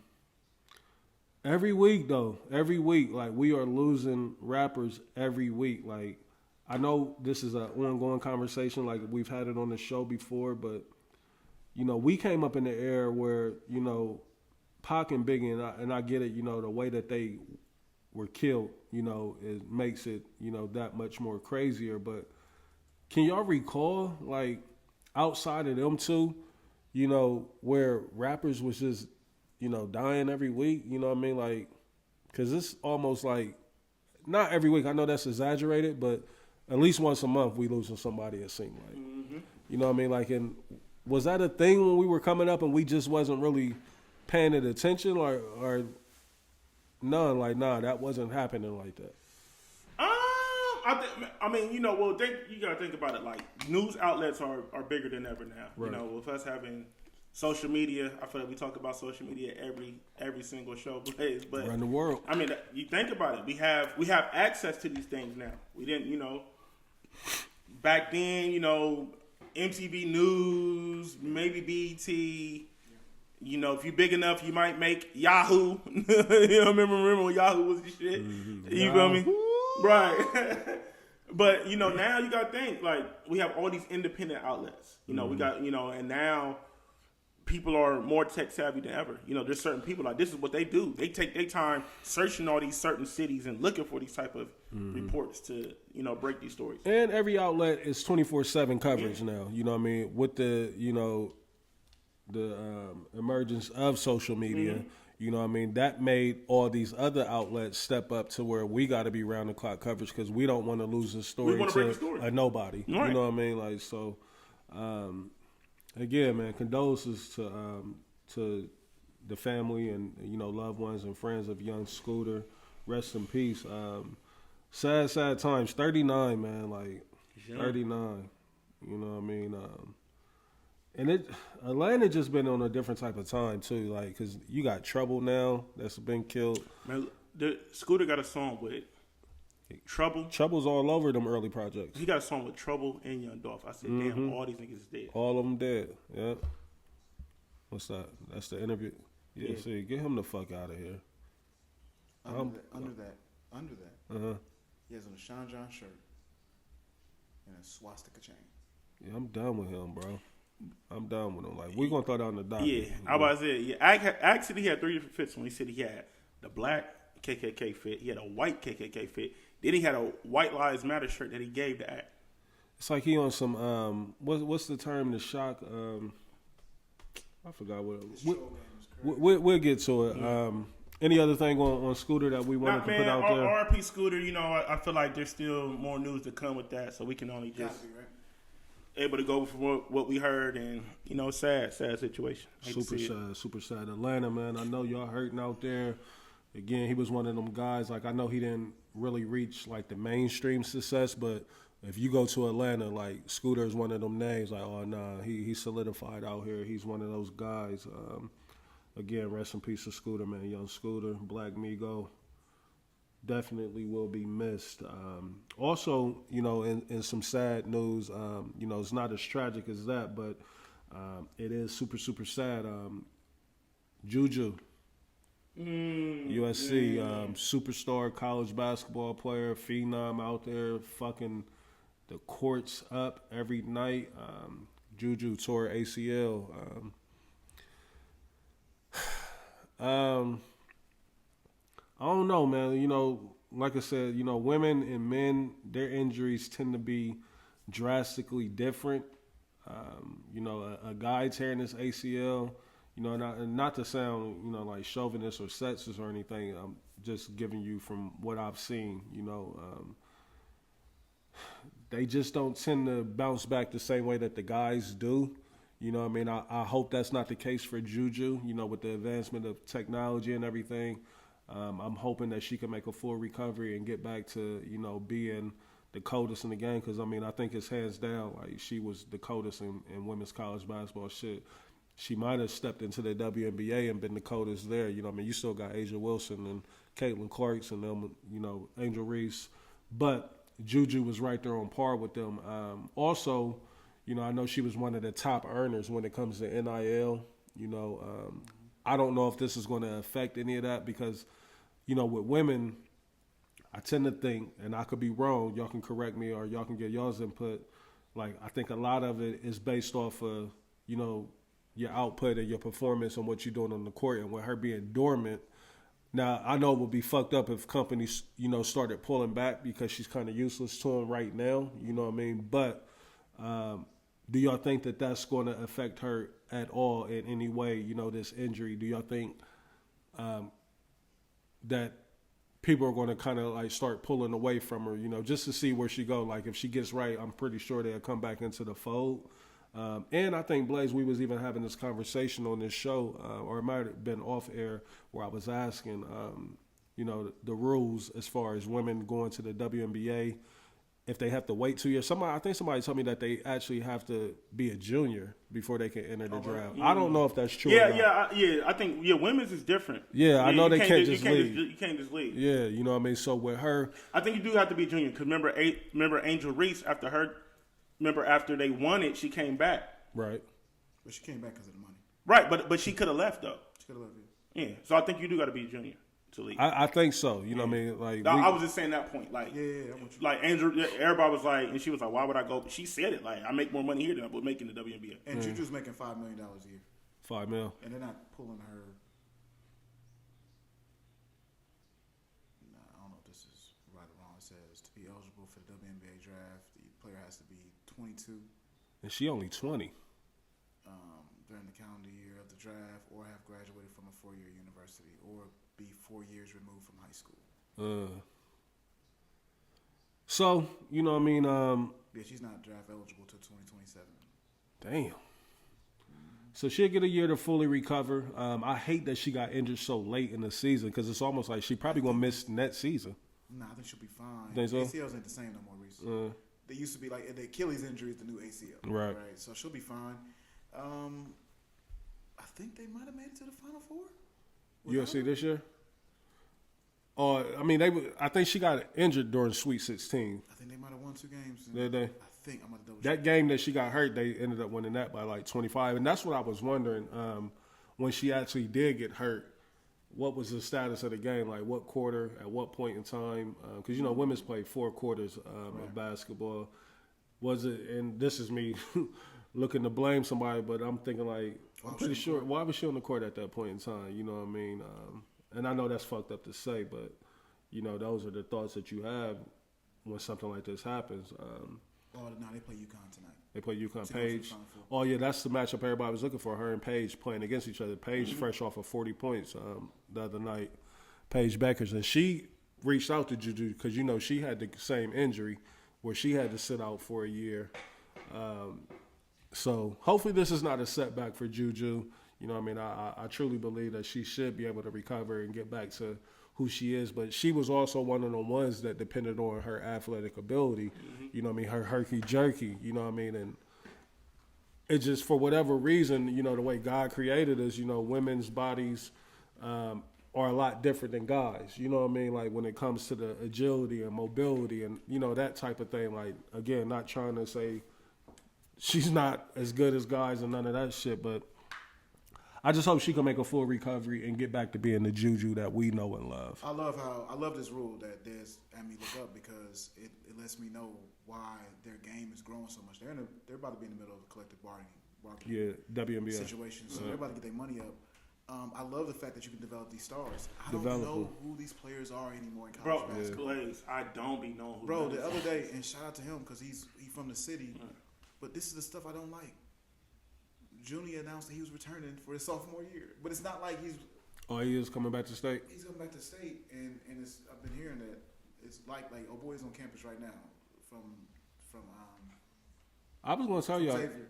Yeah, I was going to tell y'all. I think Swain is coming. He should. He should have been there. Yeah. Should have went there. But like, why do we even have to announce that? Like, why are we announcing that? I think just the era that we're in now. I don't like it. I'm an old man, I guess. It's Reese said it best. We in the era now, Blaze, where even if you do charitable type of things, it's like if you didn't take the picture, if you don't have the video, if you don't have the photo op, it didn't happen. Yeah. And it's whack that you got to do that. But honestly, sometimes you have to do that shit to bring attention to your movement. You feel what I'm saying? So it's like you kind of struggle with that. I think people like us struggle for that because we just come from an era where you didn't really do that type of stuff. Like you just did it out the kind of. It was foreign to us. Yeah, you know what I'm saying? But now we live in an era where it's like you kind of got to play the game. And I feel like so many people in our era and above us struggle with this internet stuff because we know what life was like without the internet. You know what I'm saying? And it's like you kind of look goofy for doing some of the internet shit. But we was really like the guinea pigs. Like that's the thing. That's the beauty of our generation. Like you know, it's the gift and the curse. Like I love that we came up in this era to where we can navigate and be on both sides. You know what I mean? And understand what one means and what the other means. You know what I mean? And be able to combine the two. Because there's a lot of people that just have a hard time adapting to, you know, what this era is and, you know, what technology means to this era. You know what I mean? Like how you sent the thing in there about AI and all that. Like, yeah, like, nah, it makes sense and it's beneficial to a lot of shit. You know what I mean? So, you know what I mean? I'm glad that we are, you know, who we are in this era, the way that we came up. You know what I mean? Like, all the tools is there for us to be able to use and take advantage of. And speaking of basketball, I do want to, you know, kind of double back. I know last week I forgot to mention and send a shout out to the high school kids here that won the state championship. We had Westerville North. They won the Division II state championship. So salute to them and congratulations. Shout out to Westerville North. Shout out to my nigga T Perk. That's his son's over there getting busy. And his one son got Player of the Year, Division II Player of the Year. And it was super dope. He put up videos showing from when they was kids how he been training them up. Bro, I've been watching T for years, man, because he gets his hair cut at the barbershop. Oh, T, okay. Yeah. So. Big shout out to them, man. Shout out to them. Also, shout out to Olatunji Orange. Olatunji Orange, you know what I mean? Shout out to Reynoldsburg as well. I know they got runner-up. Not necessarily what you want to get, but, it's still an accomplishment to even make it to the state championship game. Shout out to your man, D. Howard. In that program over there. I had to get at my guy, Terry. Like, he was putting up some crazy shit about the coach over there. I think the coach's name is Moore. I'm like, bro, you got to take that down. With the controversy shit that happened with Evan's son, Roddy. Also, big shout out to Columbus Academy. I know it's not, necessarily what you wanted, you know what I mean? And that's probably the toughest thing ever for your first loss of the season to be in the state championship game. You know what I mean? Like, I know that probably hurt like crazy, you know what I mean? To go 26-0, 27-0, and then losing the state championship is probably like one of the worst feelings ever. But it is an accomplishment, you know what I mean? You made it to the state championship game, Division 5. So salute to them. Salute to all the Central Ohio teams, that made it that far in the state. I would like to see the state championship games back being played at the Shot. You know what I mean? That's just my preference. Me too. It's a money thing, though. You know what I mean? Like, deeper than rap. Especially when you got that many good Central Ohio programs. But I don't think OSHA thought that Central Ohio would go represent like that. Like, man, I've never seen like. But also, it's 7 divisions now. Yeah. And Central Ohio spread out all throughout all those divisions. I don't think that nothing past 5. Yeah, I don't think we go past 5. Yeah, nothing past 5. Yeah. But I was even surprised, like, damn, when I seen Columbus Academy in 5. So I wonder where Apple Century like. Well, and and to shoot Columbus Academy some bell, they are a private school. They are. You know what I mean? So I think private schools was always, they never was playing in D1 or D2. You know what I mean? Just based off of the enrollment and, it being such a small institution. So not to get too sidetracked, I just wanted to shout out those guys. Shout out. And then last week, did we shout out Pick Central? The girls that won the state. Yeah. Yeah. Big shout out to Pick Central girls. They won the state championship. Yeah. Shout out to my man Mike D1, Mix. I think. Yeah, D1. Shout out to my man Mike Mix, his daughter over there at Pick Central. So a lot of good things out of Central Ohio, man. I just hope, this has always just been a thing of mine. I'm such a huge advocate for the city. I hope the city can get presence out there. You know what I mean? It's just too much talent. I get it. Facilities play a huge factor and a role in where you want to send your kids. Like, because I'm a parent myself. I wouldn't want my kid, at a place less than where that these kids are being treated in such better. Yeah. You know what I mean? So I get it. The highlight of this is I think a lot of these OCC schools are going to grow with what's going on. I think it's going to be an even bigger blow to City League. But at the end of the day, Columbus Public, man, we got to step our shit up, bro. We so behind, Reese. And like you said, as a parent, I can't blame any parent for not wanting to send their kids to Columbus Public if they don't have to. It's time. I'm at first I wasn't on board with this, but I think it is time to condense, the city league divisions. I remember we had an argument about this a couple years ago. Let's cut it down to maybe 8 schools. You know what I mean? And my only gripe about that, Reese, is why I said we need to cut it down is because a lot of these schools now are under enrolled. So it's like a lot of these schools, they're not even using the full facility. Right. So it's like, why are we leaving these schools under enrolled? And I think you can you can put a lot more money back into, like, if you have lesser schools, you know what I mean, like, versus trying to fund 20-something high schools, you know what I mean, and that's just on the high school. But then I get it, right? Because I've talked to people that work in the Columbus Public, right? Yeah. So like I've had a conversation with T. T works for Columbus Public. He does security. Yep. So I had a conversation with T about it, and T was just saying like, nah, we like what he that's tough to do because now it makes our job 10 times harder. You know what I'm saying? Because More when you start bringing these kids into other schools, like there's still a lot of stuff that's going on outside that we're unprivy of because we're older now. So the streets are still prevalent. You know what I'm saying? There's still a lot of streets is going to always be the streets. So now you bring in, you know, you intermixing these neighborhood rivalries and street beefs. And, I get it. You know what I mean? So I didn't understand that component, but when I had a conversation, I was like, I get that. I knew when they were sending niggas from, you know, Sawyer area all the way out to fucking, you know, Dublin or, you know, Centennial, you know, like, okay. Like, well, I mean, that's the thing, you know, Open Enrollment, because you got to think Open Enrollment was like new. Like Open Enrollment happened like around our 2000, time. around that, between 96 2000 area. But even on our area, you got to think about it. A lot of us still went to our home schools. Not everybody really took advantage of Open Enrollment unless you was an athlete and you kind of got the undercover recruitment, like we want you here. Shout out to Hartley. You feel what I'm saying? That's how I was at Hartley. Yeah, but even within the city, you know, there was coaches that was like, Brookhaven. I mean, shit. Rest in peace, Coach Howard. You know, before it was Nike League, it was LA Gear League, and Nike League. Watson, a legend. I ain't gonna let y'all erase Watson's legend. I know a lot of people don't like Jerry Watson. But you can't. You can't erase what he did and what he means to Columbus basketball. He's the Godfather. He's the Godfather. Like, let's put some respect on Watson's name, man. But I'm just saying, but that was like the breeding grounds for them to kind of like Rose, all them guys. Yeah. That was the breeding grounds for them. Jeter, what up? R. Kelly. Coach Reeves. Hey, and Coach Reeves was getting busy. He's one of the higher ups over at OSHA. You know, that was my coach, but Reeves came over from Northland.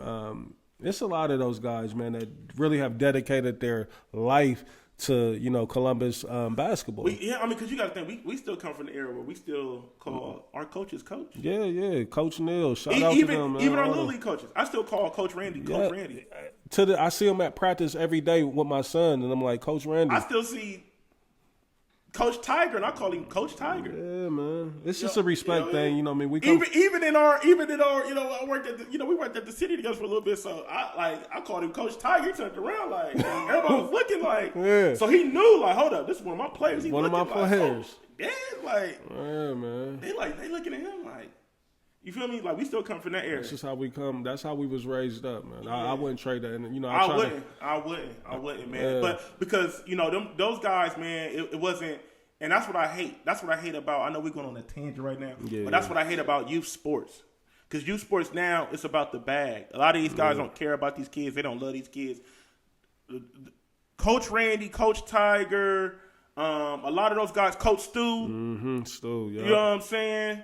Coach King, Marvin Coach Rodney. King. Hey, Coach King was like a father figure. That's what I'm saying. Like those guys.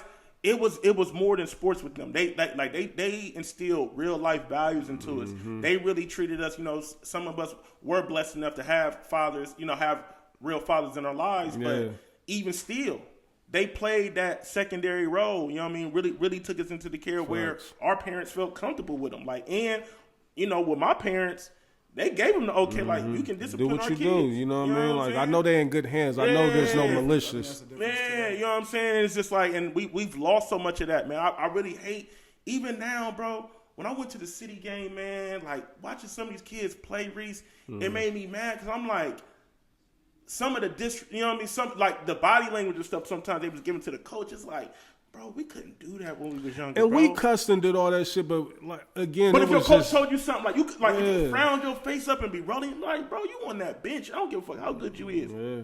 Like, you feel what I'm saying? And it's just, and then that's what I'm saying. Like, now we just in the era now where it's just so easy for these kids to find a scapegoat. You yell at them next year they going to the school, and then they posting on IG. I'm transferring. You be like, what the. I think that's why I'm torn too. Like I'm torn because like I definitely want to get involved with, you know, high school sports, basketball in particular, but I just see how nasty it is. You know what tough I mean? Like, because you got to deal with the parents, you got to deal with the egos. Got an open position right now. Say it again. I feel like your high school rival has an open. Eastmore? Yeah, they do. Miranda finally retired? Wow, I didn't know that. Me and Jake was just talking about him a couple weeks ago. Everybody want that spot for It's a prime position to have. Like, you can build, like, because there's so much talent in the area that you can pluck from and get over there to. Now the facility is in shambles. Like, they need to. Oh my God, it's terrible. You that know. School is so. Only reason why I let Dre go there because, you know, it was almost like it was a not almost, it was like a Academics. They funneled him from Berwick to Eastmoor Academy because Eastmoor Academy, believe it or not, like they got probably like some of the highest test scores. Yeah, no, I'm about to say academics. You know what I mean? Academics was on point, and plus that was the school that they funneled everybody into from Berwick. So that's why I let him go there because that wasn't my choice at all. But I didn't know that. Salute to Miranda, man. That's a legend in the Columbus City League. You know what I mean? Like that was one of your coaches. You know what I mean? Coming up, football. Like, and that nigga, he will run the bag up. He will coach every sport in your school. Yeah. You know what I mean? Well, he wasn't doing nothing but football at Northland. He's a made man when it comes to the City League. Like he grandfathered in. Like he's Teflon down. Yeah. Hey, I personally have heard words out of his mouth like, "Oh, he'll be fired tomorrow." Oh no. He survived it. Let me tell you something about Jim Moran. Okay.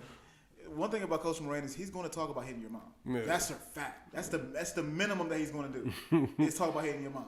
Yeah. But good dude, man. I was really close with Coach Miranda. Me and Coach Miranda had a different type of relationship where he allowed me to even come back after I went to college to come back and coach on his staff for Northland football, which was experience. No. It was great. Yeah. It was not a good tenure because a lot of our star players didn't make the grades. And my brother was one of them. Oh, okay. And we went 0-10. Yeah. I ain't never been on a losing team. I think my first taste of losing might have came in college, you know what I mean? But as far as high school, you know what I mean, AAU and all that shit, like, of course, like AAU, I played with all Ohio, you know what I mean? So we hardly ever lost any games. It was a point when I had left All Ohio and I went to go play with Coach King. We ran up against some programs that, got the best of us. But I haven't really never experienced being on a losing program. I know that's tough, for any kid to go through that, especially when you feel like you that nigga, you know what I mean, and you getting popped. But salute to all the kids out there, man, all the young men and women, you know what I mean, that's on this journey. You know what I mean? Like the doors have opened up so much more just in this brief time. Like, when I was a kid coming up, which is only, 20 years ago, everything seemed so far-fetched, you know what I mean? Like, and we talk about this all the time. It's like, Reese, like, if you was, like, in this era, man, your floor would have been the MAC. Yeah. That'd have been your floor. Right, because I was being recruited by the MAC, when I was coming up. But I also come from an era where, we had old school coaches, and if you was the tallest on the team, like you was going to the block. It wasn't no positionless basketball like it is now. You know what I mean? So that's why when I make the statements that I make, like I'm envious or I'm jealous of this era, it's because of the style of basketball that they're allowed to play. Right. And whenever we would get outside of the organized of the team, like AAU or pickup ball, that's the only time we was able to showcase our skills set outside of what we had to do. It's different though. Yeah. It's different, because if you, from what you talk about, it reminds me of Jay Sean Tate, his senior year at Pics. Right?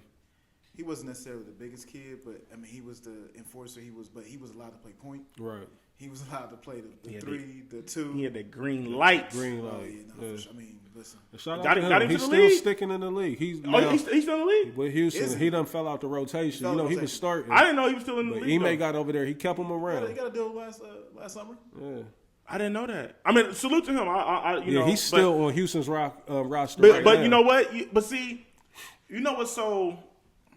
That's the beautiful thing about a player like Jason. Like, timing was everything for him. Like, he went to the right team at the right time. And that Ohio State exposure. But I'm just saying, think about it. He was able, when Hard left, when they was ass, he was able to cook. You see what I'm saying? And he was able to cook at the right time to where, like, it fell within... You feel me? Like, sometimes there be timing with niggas in the NBA. Well, it don't be skill. It's like... He cooked in the G League. You know what I mean? Yeah. And that got him back on the radar. But then, you know what I mean? But then when he got to Houston, he balled out. Then when Harden left and then they ain't have nothing, he balled out. When it was time to ball out and there was no spotlight on him, he balled out at the right time. Listen, he's a free agent this offseason. But he did sign. Good luck. Good luck. Yeah. That's what I'm saying. It might get tough after this. His last deal he signed is a little tricky. What? Okay. His last deal, he signed 3 year, $21 million. Salute. Hey, you won the game of life. Look, you 3 won. year, $21 million in Houston, Blaze. That's different. Seven, them taxes different. 7 a year. That's what I'm saying. Them taxes are different, Blaze. It's tax free. And them body types. And I wouldn't leave Houston. That's treacherous. You see, Stephon. Hey, what's Stephon Diggs doing? Like, this nigga done went to New England. He's out here. They gave him a dumb, crazy bag. Reese, no mask, no gloves. Like he ain't got no. He's sticking Off with the injury. Yeah. There's no way I'd have gave him that deal. No fucking way. And you know he don't want to be in New England. He does not want to go to New England. A lot of people were saying like it was gonna be hard for him to get a deal. They was just like, I don't know if he going. That's what the beat the Texans could have offered me $7 million and I would have stayed there. Versus, oh no, I probably would have went and got that 69 million. Yeah, I'm about to say, Reese, you fucking insane. You would have stayed there for 7 million. Vrabel's gonna cut him. Like he's not gonna make it in New England. Doesn't matter. He got guaranteed salary. No, only 21 of it is guaranteed. Only? Yeah, only 21. Only? Oh no, he done stuck. He got a couple $100 million. Buffalo, we gave him $100 million twice. That's what I'm saying. 26 is guaranteed. 26, yeah, Buffalo. Bro, out of the 69, yeah. If you come on, fuck all the other contracts. If you can't make it work, you gotta keep him. What they got? They ain't got no QB. That's what I'm saying. Like, and you know, he's a diva.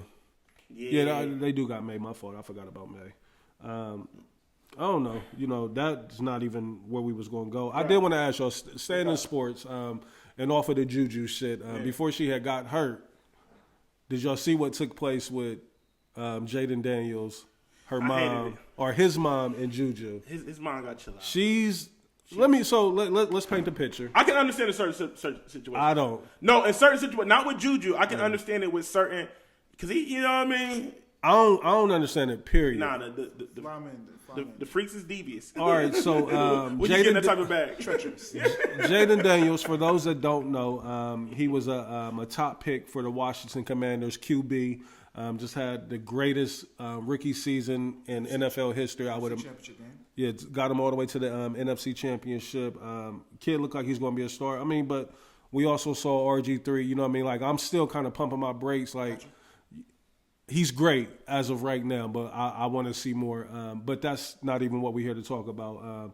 I'm just giving backstory of who he is. He went number 2, right? Behind Caleb.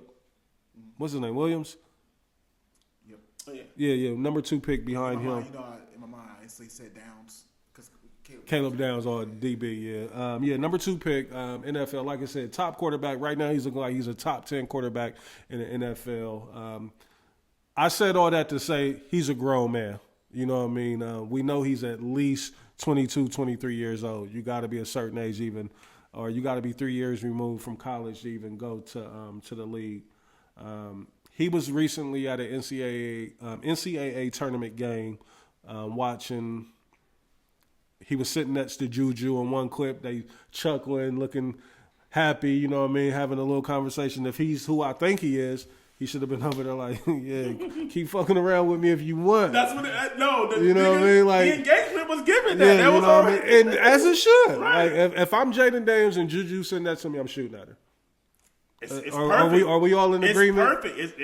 It makes sense. Yeah. She don't act like she's one of the ones. And she you know what I mean? Bag. Yeah. It ain't just one of the little IG models that's broke and she just look good. Yeah. She's touching a bag. Like, but she fits the lifestyle. But the next scene, Mom Dukes was in the middle, hating, and even doing some lightweight pointing at you need to focus on the game. That rubbed me completely the wrong way. Like, I ain't hate it. Very performative. Yeah. You think so? 100%. She knew the cameras. She knew the cameras was on. I don't like. She knew the cameras was on. Like, you know, you already hearing all the news about her and how she's. See, I wasn't hip. See, maybe I'm out the loop. This is the narrative that she's pushing. Okay, so I wasn't hip. So what she was doing was giving you a example of how she be moving. So now it makes sense why you said performative, because I didn't know this was her MO. I didn't know this is what she be doing. Literally, I'm gonna see if I can pull up the article. Like, it's like this is out there in the media that she be like, don't these girls ain't allowed to talk to my son. Do she live with him? Like, is she one of those moms that he done moved in with him? Probably, but I'm not sure. Yeah, like my thing is that like it's nothing wrong with being a protective parent. You know what I mean? And you know that's not just for moms. Like fathers can be that way too. Because maybe, well, he ain't quite the same. You know what I mean? Like he's more so like he want to kick it with you, T. Morant. Mm-hmm. You know, at least that's what he's giving off. T. Morant act like he in the league. Yeah. I don't now, Cat's dad seemed like he seen T. Morant lately. Yeah, he been low because you know I think they damn jobs. Management done got to him like, hold up, like you're being kind of like you're detrimental to what's going on with Ja right now. Like you're not really helping, the situation. But let's stick with Jaden Daniels' mom. Let me ask y'all this. If y'all was a parent and y'all's kids had this type of success, made it to the highest level of sports, and they trending to be a superstar, everybody is on them right now. What role would y'all play in, trying to dictate or control your kids' personal life? You know what I mean? As far as seeing a girl or a guy, how would y'all? I mean, I'm going to be honest, Reese. If I'm in that situation, you do got to, like, crank it up a notch as far as like, and when I say that is like you got to be a little more active, a little more hands-on, just because all the dangers that present themselves in this type of situation that you're in. Especially like if you got not only if you got a kid that's in the league, imagine if you got a kid that's like one of them ones in the league. You know what I mean? Really getting to it, like a Ja Morant. Like Jaden Daniels. Yeah, that's what I'm saying. Like you got to be a little, because it's all eyes on you. There's always somebody recording. There's always a phone out. There's always, you know what I mean? Like, even when you think you low, you not low. Yeah. So it's like you got to really carry yourself in a certain light because you don't want to fuck up the bag like a Ja Morant. Think about it. The NBA gave Ja Morant the keys. See, but I don't like that because why? Ja Morant fucked up the bag on some dumb shit. You know what I mean? Some shit that nobody should be doing. Bag or not, right? But exactly. But this is why you got to crank it up a notch on like being a little more. I feel like you have to be a little more strict. I agree with you, but I'm just saying like as far as when it comes to trying to dictate. What role would you play? Yeah, you gotta damn near be the shot. So if you gonna know your child. You gonna know if your child can handle themselves or can't handle themselves. So you like granted you can't be with them 24/7. Shouldn't his mom know this is Juju Watkins though? This ain't This ain't Bernice Burgo sitting down next to her. Is this Juju? Yeah, dog. She's on TV every day. But I could believe. Yeah. But I could believe that the mom probably didn't know initially. Like they probably had to school her like, you know who that is? That's not just like some little girl. I don't know. I'm on her Twitter page. Mom be moving around in all the athlete circles, so I'm pretty sure. Yeah, she knows what it is. I think she was good performing today. I really think that. I think that's. It was weak, but I'm just answering. So answer Reese's question, like I really wouldn't want to chaperone my kid, but like I would be a little harder on it because it's just like, bro, she could have called him. This up. You know what I mean? That if you see something that you think ain't looking right, like she could have picked up her phone and called him, like, hey, what's up with that? Because I'm looking at it more so like if I'm Jada, I'm embarrassed. Like, super I'm embarrassed. out here. My mom got me looking like a clown. Super embarrassed. You know what I mean? Like, I'm telling Juju nothing's changed. Like, yeah. I gotta stop with all this Juju talk. This is the second time that y'all. No, but I'm talking. I'm talking about if I'm Jaden. Yeah, if I'm Jaden, not Reese. Right. Not Des or Des. You feel what I'm saying? But I'm Jaden, and if I'm in that situation, I'm not letting that bag because that's life change. That's you know what I mean. That's a future GOAT. Right. And the genetics in that is crazy. So we can create another future GOAT. Like quiet is all kept. She ain't nothing but like maybe 6 years removed from being on the women's Mount Rushmore basketball. That's a GOAT, nigga. Yeah. Like, nigga, that's what I'm saying. This ain't no bottle girl, bruh. Yeah, this ain't Ruby Rose. This is not Ruby Rose sitting there. Blaze, she's already touching M's by her goddamn self. Yeah. She's a walking billboard. What's your thoughts, Blaze? Like, I'm doing research while you're talking about it, so this is some quotes from her. Jaden Daniels' mother, her name is Regina Jackson. She cool. Says that her son will remain single. Some girls got a Jaden Daniels wall in her, and her mom says, not Juju. Someone's trying to hook him, but thank God he's got a mama like me because it ain't happening. Yeah, nah, get her the fuck out of here. She's out of pocket, out of bounds, whatever you want to call. Like, she's one of them ones, like, I don't want to put that she's living through her son, you know what I mean? Like, because that's more so, like, a lot of dads do that with their kids. But she's overstepping her boundaries. And he's a grown man. Like I'm just looking at it from the aspect of him being a grown man. This ain't a high school prospect, Des. This is a full-fledged grown man. That's Mom Deuce? Mm-hmm. And she ain't low. I see what she's doing. She's trying to put herself out there as well. Salute to Mom. So you know what I mean? So she on her female version of LeVar Ball? She ain't low. Yeah, she's not low. I see what she's doing. She's along for the ride, which she should be. She birthed him. She's securing her own bag. Yeah. She birthed him. You know what I mean? She put in the blood, sweat, and tears with him. He is what he is because of her. I would imagine. Yeah. You know, so I'm not mad at the mom being able to benefit off of her son's success, but stay out of your son like. But she don't want to see her son get took up top either. I get it, man. It's do that with Ruby Rose sit down, not Juju Watkins. But she probably didn't know that was Juju. You can't convince me that she didn't know that was Juju. She probably didn't know that was Juju. Juju is one of the most recognizable. I feel like she'd be a fool. If she knew that was Juju, I feel like she's tripping. They just watched her in the game, Des. Yeah, you're right. That's why I'm sure. Why? Because LSU wasn't playing, so Jaden Daniels had to be there to watch. I'm letting my son cook. Yeah, like no, I want you to get that one, son. Get that one. She just dropped 40. Yeah, like you out of your goddamn mind. Now the mom, now she's in the news cycle because Juju done tore her ACL, and they probably think if it wasn't for you and all that shit she was doing, you know what I'm doing?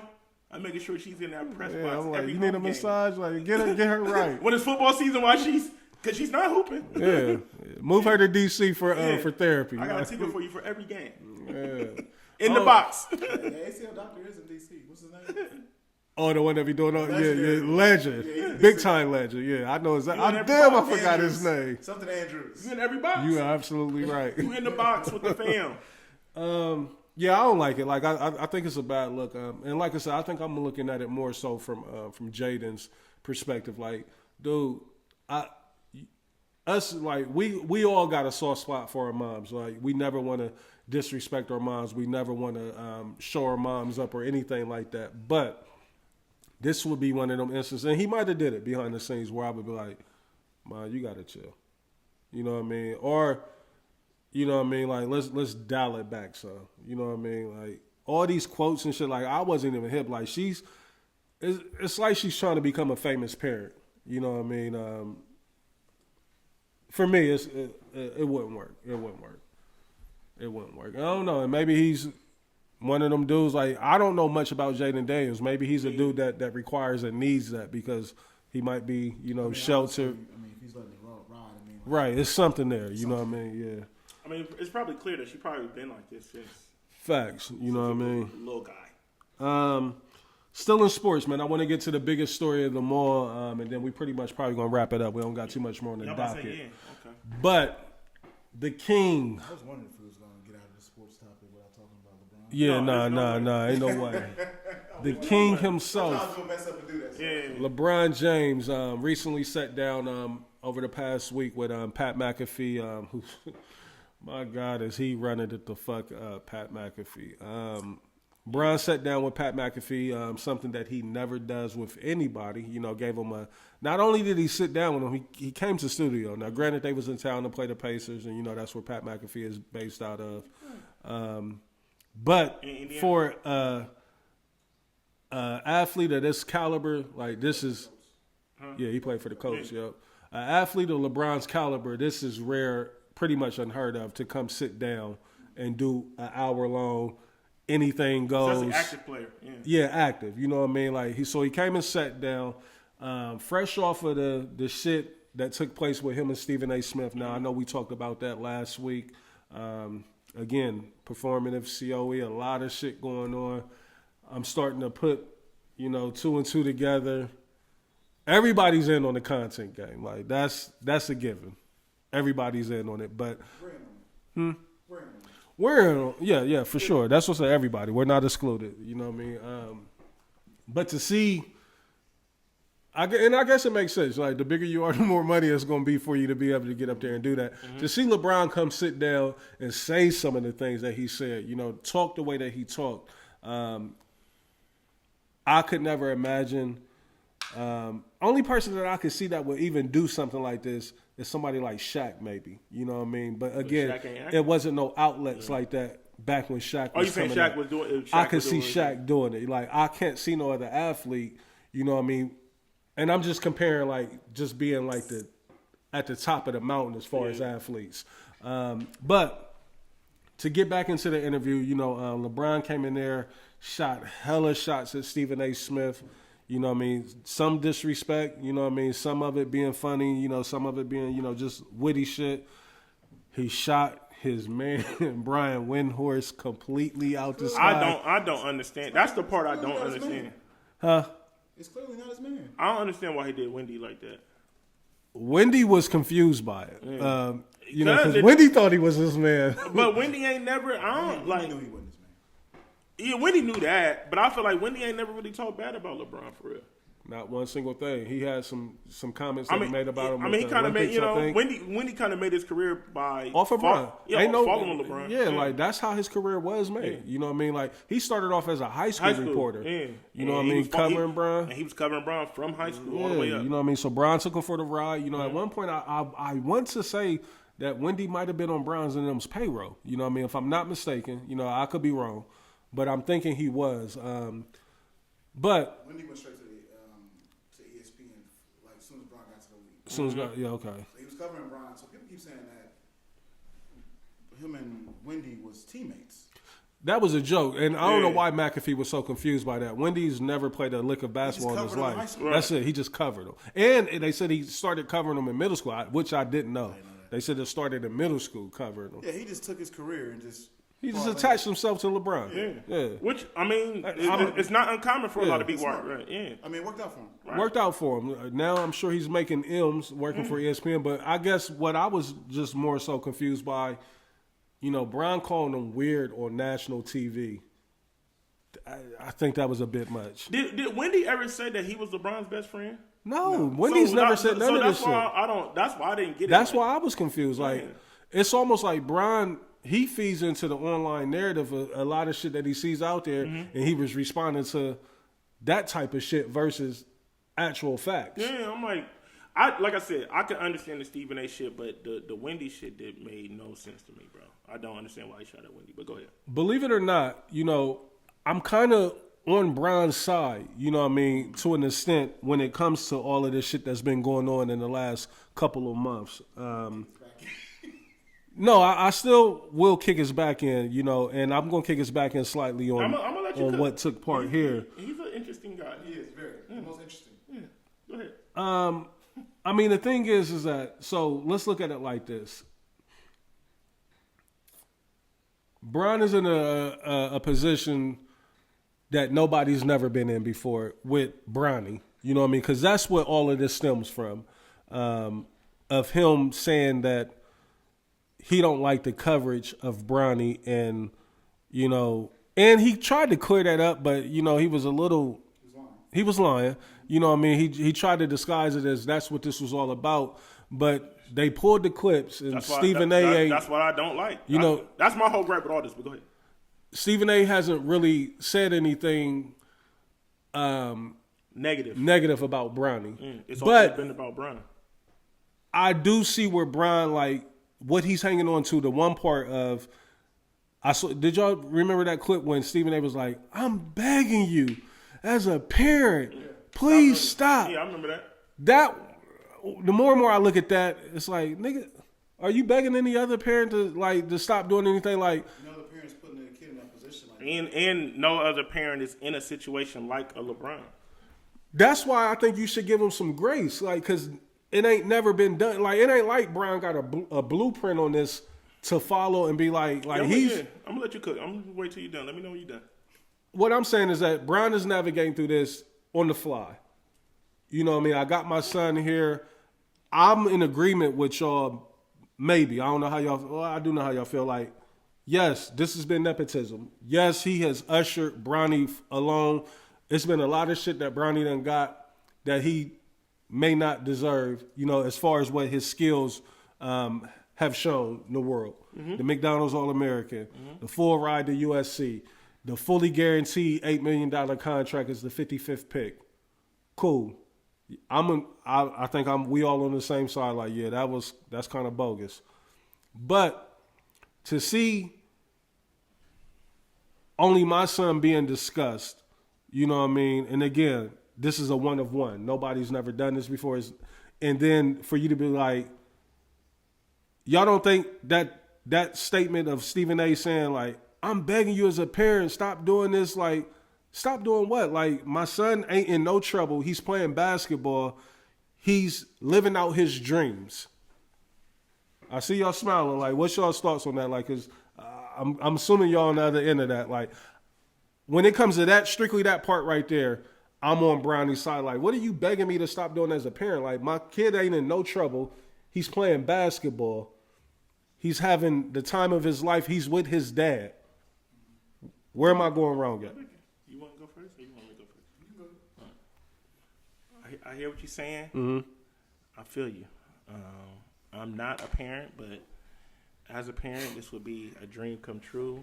Right. Of course, you're going to do whatever you can do to make sure your kid didn't have to live how you had to live. And you even though he's lived a great life. Bro. Yeah, he's LeBron. He doesn't have to hoop. Yeah, he don't have to hoop. He could have just been a gamer or whatever. My only gripe is this, and whether Bron and Stephen A. fuck with each other, that's one thing. Like they clearly have a personal beef. My whole gripe with the Bron thing is I feel like Bron was looking for a moment for him to really get his shit off, and in a way to where he didn't want to disguise it like, I just have a personal issue with you. I gotta find a reason. I need something for me to really be out like, no, it ain't about me and you. It's about what you doing with my son. You feel what I'm saying? Stephen A. never said anything crazy about his son. He did say, as a father, I'm begging you, but we gotta also understand, we talk about Bron all the time, right? Well, y'all do. Y'all know I cape for Bron a lot. Y'all go hard on Bron. What Stephen A. was referencing is this, okay? Helping your son get into the league is one thing. However they want to paint it, however people want to paint it is one thing. But we all know that the Bron effect played a big part in Bronny getting into LA. Facts. Cool. Let's not forget, opening night with the Griffies in attendance. Yeah, they put on a full-fledged production. Full-fledged production. You know, I know. Bronny should have never hit the floor. Yeah, I'm not disputing none of that. And but that was Stephen A.'s whole thing. Is like y'all, like Bronny, Bron, you are using Bronny for your narrative too. Like this was a photo op. Like y'all, he really shouldn't have been on the floor hooping. And you're putting on this circus. That was Stephen A.'s whole thing. Is like you're putting on a circus. You're using your son, and you're putting on a circus using your son. Okay, there's no problem. Okay, he's the 55th pick. Let him develop his game. But in the beginning, when he first got drafted, they was trying to low-key, like, force the Bronny thing on us. Like, putting him in the game, trying to put him in situations. Remember the Philly game when he came in? It was just like, this is looking bad. Like, y'all not helping his cause. Y'all hurting his cause. Anytime he's on the NBA court, I feel it's forced. Like, but I think we're getting away from... But that's what Stephen A. was alluding to. That was the whole comment about it as a father. So why not just leave it there? At this whole... But he's saying, Reese, like, please stop putting him in this position. Yeah, because we know that behind the scenes, Bron made the call to make sure Bronny got in while the Griffies was there. No, we don't know that. Huh? We don't know that. That's what we all assume. No. And I want to be very clear. You don't know that, bro. I'm very cool with the first game. The first game is not a problem for me. Oh, yeah. It's every game after that that's been a problem for me. So him playing in mop-up time, like... Cool. It's working for him though. Do y'all see what he's doing in the G League now? But it's working now. But once they start putting him in the G League, then he started hooping. Now it's working. At first, they was trying to act like he wasn't going to hoop in the G League. You almost felt bad for him. The game that Stephen A. came in, you felt bad for Bronny because Bronny, you could tell Bronny was scared. He don't want to shoot. Every time he touches the ball, the crowd start cheering, going crazy. Like a lot of pressure on the kid. Only time I felt bad for him is when JJ put him in that terrible position in Philly when Maxey was cooking his ass. Yeah. He was in the first quarter. You know what I mean? That's the only time I felt bad for Bronny as the basketball player. But I guess what I want, both of y'all to speak more to is what is Bron doing, like, as a parent, what is it that y'all think he is doing wrong? They're saying he's using Bronny to control a narrative for himself. And in turn, he could be hurting Bronny in his development. Yeah. Because Bronny's playing better. Bron went on a campaign to get Bronny into the league. Full campaign. We all know that. Another question for y'all. Okay. And before you get to that, and also at the end of the day, it's like, bro, I hate when niggas be like, man, he the 55th pick. Nobody ever got this much scrutiny at the 50. But at the end of the day, like you just said, we doing content. Mm-hmm. We doing ratings. We getting numbers. That's one of the biggest stories in sports. What the fuck? We would look at Stephen A. crazy for not talking about Bronny on First Take when that's one of the biggest stories in sports. Well, see, that's the thing. Like, sports is built on storylines. It's built on drama, and that's the thing. Athletes get mad when the drama is negatively affecting them, but when the drama helps them positively, like an MVP race or something like that, they all for the drama, right? So this is why I'm saying what I'm saying as far as being on Bron's side, like, because this, I think y'all, and I'm assuming, like, y'all can correct me if I'm wrong, but I think that y'all missing the point that Bron is still a parent. Like, his parenting is being questioned. No. It is being questioned. Bro, I mean, listen, huh? I'm questioning.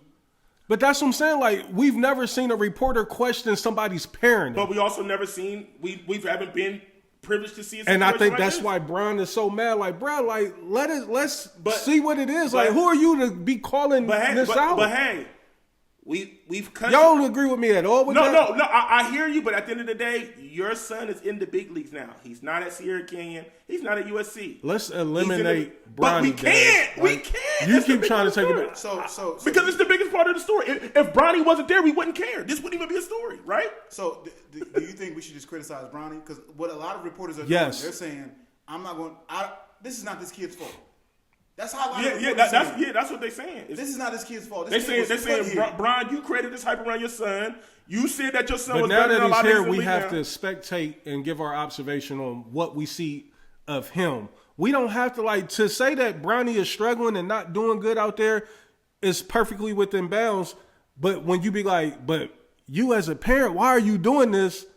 That's kind of out of bounds. Well, as you can see, though, Reese, it's a bigger story. It is. I think you're about to kick it back in here. Because it's not... The bigger story is that Bron has always tried to control the narrative. Facts. I'm in agreement. He's losing control. And I feel like he's panicking. And now he... Come on. Bron, listen, when the narrative was on Bron, think about it. Bron done went through more shit than probably any athlete that we've seen in our time, right? When he was getting his back kicked in at his last couple seasons in Cleveland, when he went to Miami and he went missing in the finals against Dallas, like Bron done went through some shit. You feel me? Mm-hmm. And he's overcome some, he's lost some. But like you said, it's a different monster now because your son is in the league. But you've helped create the narrative on niggas is going to be hard on your son because you've went on this campaign to get your son here. This is what you wanted. So Bron said it even in that interview. You know, he didn't say it like verbatim. Right. Like he didn't say, I don't mind y'all critiquing Bronny. He said, I don't mind y'all speaking about the game of basketball. And that's what I keep trying to circle it back to. But I feel like I feel like Bron is using that as this. And I hear you, Reese. But I think he done found a loophole to be like, that's the loophole. Yeah, it's the you said as a father. Nah, that's you know what's so crazy. You know what's so crazy about what you're doing right now. Switch this camera to me. What's so crazy about what you're doing right now? Here's some bullshit. Is that Bron is doing the same thing that Drake's been doing. When it works for you, it's all good. We can't do this. Why does it work for you? We've never seen this with no athletes. When the system is working for you, you're good. When it's not working for you, now you got a problem. It's still working for him. It's not working for him. The game is turning race. Hey, I'm gonna be honest. I'm gonna be honest. Hold up. The media. Y'all don't think the media? The system is not still working for LeBron? But the media is gonna keep turning on Bron, bro. They're turning on Bron. Oh yeah, the media is turning on him. Yeah, but Bron ain't used to this though. He's not used to the whole media turning their back on him. Well, that's because he's not the darling no more. That's the thing. Bron is used to being the darling. I hate to put it out there, but what Bron has done with Rich and Randy and Mav and them, like, it's been the gift and the curse of professional sports. Mm-hmm. And one hand, you look at it like, ain't nobody never did it how them niggas did it. And salute. Never. Salute. And I love it. But they've also have left a muddy trail of, can't nobody else even do it like that because for one, you got to have a LeBron to do it. You know what I mean? Like, and And he did. You got to be on the Mount Rushmore, whatever sport it is, to even get away with this shit. One of the best to ever do it. No debate. You know what I mean? So, no debate. But that's the thing. That's why I'm kind of starting to lean back towards Bron a little bit, because it's like, damn, like I'm walking a path that no one's never walked. But we not. But listen, bro, and I see. I don't like what you're doing right, because like we love Bron. We love the trail that Bron has trailed for us and kicked in the doors, and he you know, for him to come into the league as day one as the chosen one, he's surpassed the hype. I got y'all. Keep going. Absolute power. Keep going. Corrupts absolute. Yeah, but also too, like you said, he and that was Stephen A. And that's what Stephen A. was saying. Look, as much good as you've done a lot of bullshit behind closed doors too, and a lot of people ain't privy to it, and I'm privy to it. And you're mad because I know it, and I didn't buy into your narrative, and I didn't buy into your bullshit, and I'll be calling your bullshit out. Hey. So now you've been looking for a way to get at me, and this is your easiest way to get at me, is to say I'm getting at your son. Question for y'all. Yeah. And I'll keep it with the active, and then I'll jump outside the active. And there's no problem with that. Look, I'm sorry. I would rather for Bron to look. I just hate how Bron went on Pat McAfee and was capping. I would have rather for him just go on that show like, look. You know, Rich was on there 10 days before. Yeah. I'd rather for Bron to just get on there and just straight up say what it is. Look, I don't fuck with Stephen A. Rich is the one that's going to be in, like. It's going to be real tough. It's going to be rough for him. Yeah. But look, I'd rather for Bron to just get on Pat McAfee, just keep it real. Look, I don't fuck with Stephen A. He did do that. No. He had to keep it politically correct, but that's pretty much what he did. No. Because the way that you sitting at home eating ice cream in your tiny white, but Blaze, like that's. But he did. He was still using the Bronny shit. Like, I don't care if you critique me in the game, but just don't talk about my family. Stephen A. didn't say nothing about his family, nigga. He was like, I would rather for Bron to come there like, fuck you in that teeny weeny itty bitty ass bro. Get your ass out of here, nigga. He got to keep it politically correct. You feel me? But he was still using the Bronny shield, was he or was he not, Blaze? He was still using the Bronny shield, bro. Just keep real. I would have been like, look, man, fuck all that shit with Bronny. I just don't like Stephen A. I think he a bitch ass nigga. Hey. That's why he should have went to Club 520. Yeah, facts. You feel me? Here's the thing I don't like about what you're doing. What's up? Yeah. You are in the media, technically. Okay? Bron wouldn't mess with you neither. You know At why? all. Oh, I'll kick this back in. No. Forget. Say if you never kick this back. You know why he wouldn't mess with you? Because you think that MJ is the GOAT. Yeah, that plays a lot into it. Like, I've never seen nobody as sensitive as Bron when it comes to that. Like, for him to feel slighted, you know, that people think he's the second greatest player of all time, that's nuts. The second greatest basketball player of all time. Like, he takes offense to that. But because Rich be going crazy when niggas don't give. If I'm Rich though, that's his job. Like that's your man's. It's not even. It's the man's thing more than it's the job. Because Dez, if you was possibly the best player, I'm saying you the best. Time, you're my man. You're the best. What are you? Can't nobody in this camp say Mike is the GOAT. No, I don't expect them. I don't expect them. I don't expect them to do that. So let me give y'all some other examples, and I before I even give them, I know y'all gonna be like, "What? It's different. It's slightly different, Reese." I mean, I like it. He's fine. He's fine. I like it. Good dialogue. Do y'all think people had an issue with Dwayne Wade and his son? Not some sons. He did the same thing with the one kid that was at Sierra Canyon. Took him straight to the G League. You know what I mean? After the college didn't work out because I think he was supposed to go to Marquette, but something happened. Took him straight to the G League. No issues there. But it didn't. We didn't get no reporters like, what are you doing with your son? But he was in the G League. He wasn't on an NBA roster in game one. The fucking Grizzlies wasn't out there. It wasn't a spectacle, and that nigga went out there and hooped. See, that's what I'm saying. Like, and you're able to win that side of the argument because you keep bringing it back to somebody being in a position of being on the court when they shouldn't be there. That's Reese. I'm not disputing you with that. But I'm saying if Bronny would just. So what's your dispute? But if Bronny would have just played straight G League, this wouldn't be a debate. My parenting publicly like that. And all we keep saying to you, Reese, is we question his parenting because you put this kid in a position to fail. That's what Stephen A. was saying the whole day. It's not saying that Bron's not a great father. Let me ask you a question. Because Stephen A. has went on record plenty of times saying that he's a great father, lovely family, right or wrong. Because now we got. So let me ask y'all this, both of y'all. So are y'all saying that Bron has put Bronny in a position to fail? Yes or no? I do. I think so. It's hard to say that because he's dumb dumb up. It's hard to say that because he like. Where's he failing at? Where's he failing at? No, we talking about as a professional athlete. Just let. Listen. Where is he failing at? Listen. So Reese, Look. Hold up. I just want to know where he's failing. Let me crack his muffin real quick. Let me stop. You use the D-Wade analogy, right? Right. Magic Johnson. We can go on and on. But what did you say D-Wade did? He took his son straight to the G League. What did you say D-Wade did? Say it again. Took his son straight to the G League. LeBron James took his son straight to the Los Angeles Lakers. Whose son is thriving more? Yeah, you're missing the point. No. LeBron James took his son to the Los Angeles Lakers and had him playing multiple games in the NBA, not the Gatorade League. Those are two different things. If Bronny went straight to the G League, Yeah, Reese's gotten better. if Bronny went straight to the G League, So how is he failing? When Stephen A. said this, He didn't get. Oh, go ahead. he was trash. I agree. Is he? but also to what happened. Hold on, But also to what happened. Hold on. Where did Bronny go to get better? the G League. Okay, you said when it happened. It's a lot of gas on the Hold on. You said when it happened, what again? He was trash. He was trash. Yeah.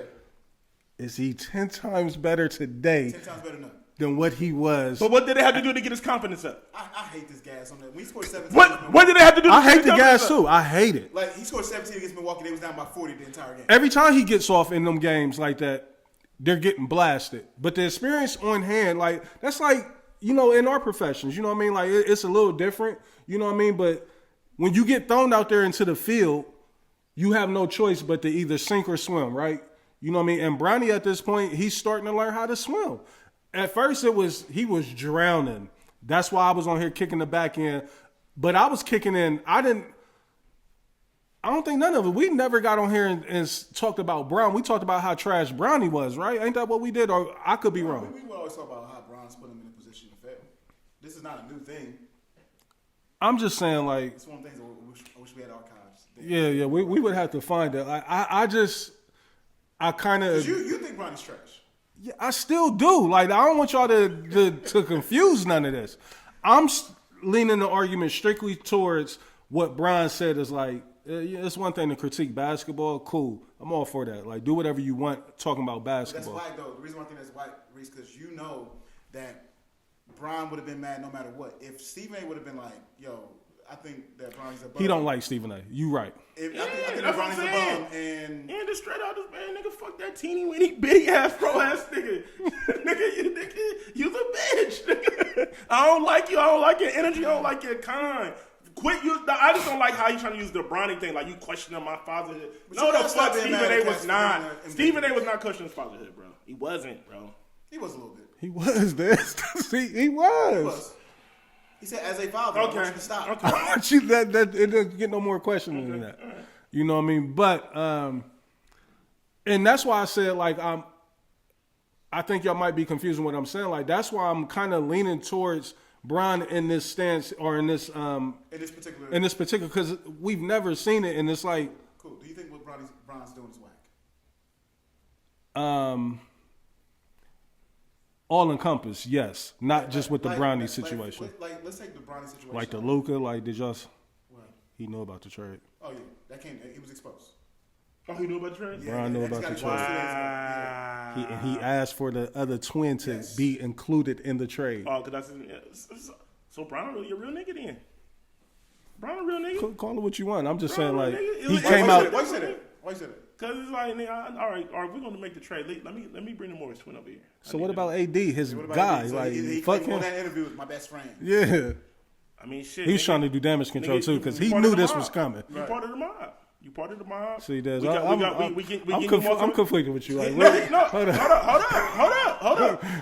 AD, look. Hold up. He don't care about AD getting his shit kicked. Hold up, nigga.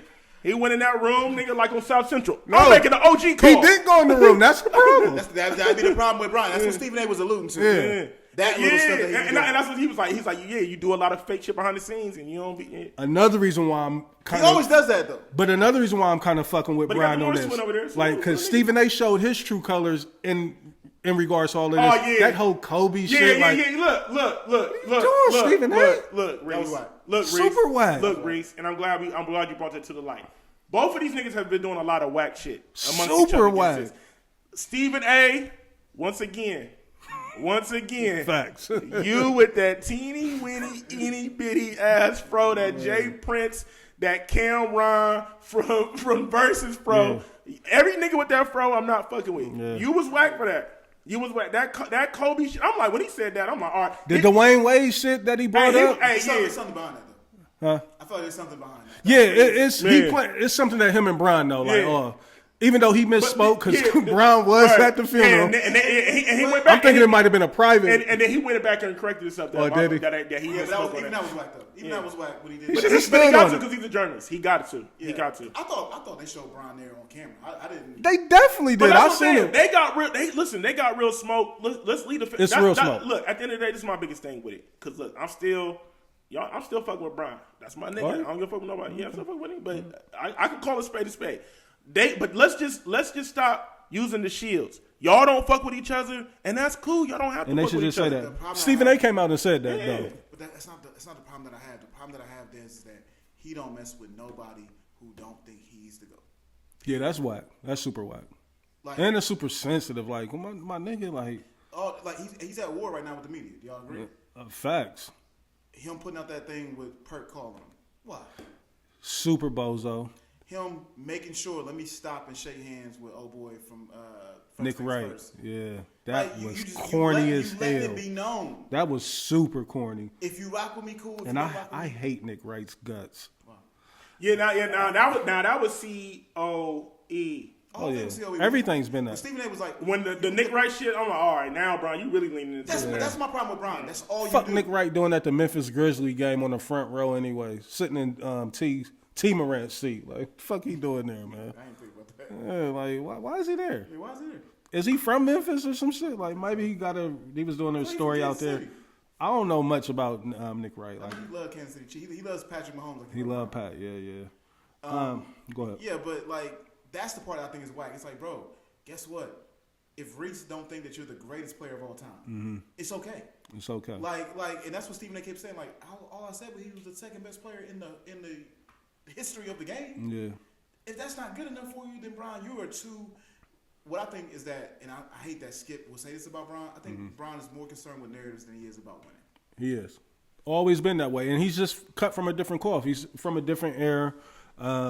Certain things are more important to him, and not just Bron. You know what I mean? Like Bron is the talking point because he's one of the greatest to ever do it. But this whole generation seems to not like love basketball. Like they're only, and not that you should put anybody in a box and say that your sole focus should be just basketball. But it just seems like that.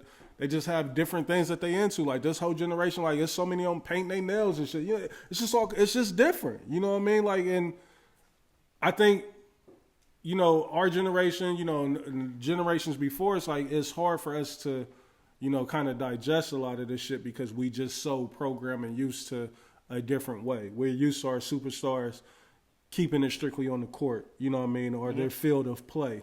You know what I mean? So it just looks a little different, you know what I mean? But yeah, man, it's just I just yeah. But also too, you gotta understand, man, all this shit. Like I said, this content shit, the internet. Yeah. The gift and the curse of the internet, man. The internet is making this shit bigger than what it is. Yeah.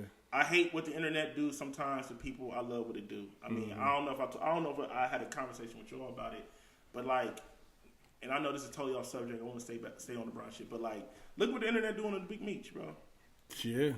Same thing. Big Meech is looking like a bozo right now, bro. Like, and look how it's turning people against each other. Like Michael Rainey, Lil Young Ghost. The way that now he's taking shots at Lil Meech and all that shit. Because he feeding into it. Because it's everybody. It's niggas know controversy sells. They want that. They want them. You know what I mean? The content. This content. Michael Rainey need a gig, so he is. So. Right, be back on that barbershop set getting beat up like. The content space it's a tricky one, man. It is tricky, man. The only thing that I hate about it is that everything is content now. Like there's really no. It's like you can see everybody's trying to monetize it. Every opportunity that they get, And I mean, I don't see this shit stopping. You know what I mean? Like I said, my kids this whole weekend, only thing that's been on my TV at the house has been Twitch and YouTube. Like that's how I watched DDG live stream I was watching that shit till I fell asleep with my kids. You know what I mean? Like, and that's just where we at now. Like, I be getting like, and I know I'm wrong. This is just me being an old ass parent. I be getting mad at my kids because they only watch YouTube and Twitch. I'm like, y'all don't watch TV? Like regular TV? Hey, can I be real with you? What's up? Jamal got a TV in his room. I don't think it's been on in 2 years. How do you feel about that? Like, am I tripping? Cause Feel away. I feel away. Reese, I don't know if y'all ever been in Jamal's room. Jamal's room is, first of all, it's humongous. Okay.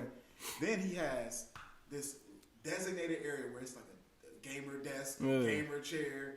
You know, the Xbox. It hasn't been on in years. Same. And I'd be like you sitting here watching everything on your fucking phone, like. I'm dead serious. I'm not joking. I don't think the TV's been on in 2 years. Again, and maybe it's just that we're dinosaurs, you know what I mean? And we just ain't adapted to, you know, what this era is. Like, Can I keep it real with you? What's up? I don't really cut my TVs on that often anymore either. You Especially know? since I got this. Some things with me, like, I think I'm just programmed, like, I have to have, you know, cable, like, I have to have, like, now I ain't super old school, but I ain't got a box with the remote control, none of that shit, but I got cable, you know what I mean? Like, through Hulu, through YouTube, like, I got several different options. Yeah, they definitely did. I pay $106 a month. And the way that they pitched that shit when it first came out, you know, $30, $25, and, you know, have all these channels, like, yeah, that was a probationary or a trial period. Reese, if you think about it, like, bro, I have everything. I have everything. I don't know how we got here, but I have literally everything. Yeah. Like, if you name it, I have it. Like, I have YouTube TV, HBO Max, Paramount Plus, Peacock, Disney Plus, Hulu. I got all of the things. Amazon Prime Video. If you think about how much money I'm paying for content, it's really, if I'm paying $100 some for YouTube TV alone, then I'm paying, what, $16, $17 for the Hulu package with the Disney Plus and all that. Right. Then I'm paying another HBO, $7 for your internet. Paramount Plus. I'm paying for like you look up. I'm paying $150 for my just to watch TV, and I don't. Reese, I haven't watched Hulu.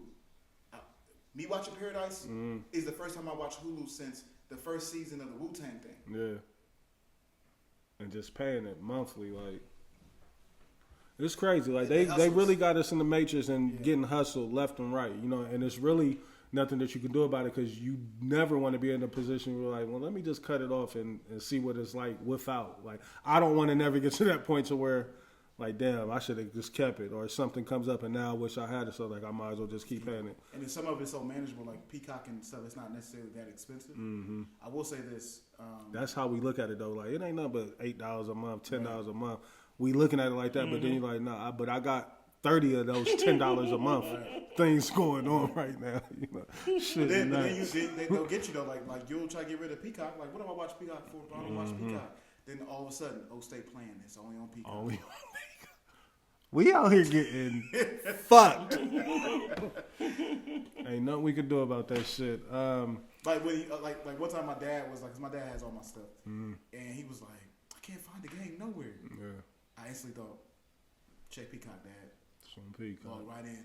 Fucking Peacock. Why ain't Peacock on fucking normal TV? Like, it's NBC, right? Or ABC. It's one of those. It's affiliated. I don't know, but I do know that, you know, HBO has a lot of sports now too. Yeah. When on my YouTube TV, it shows it like it's a regular TV station. And fuck HBO.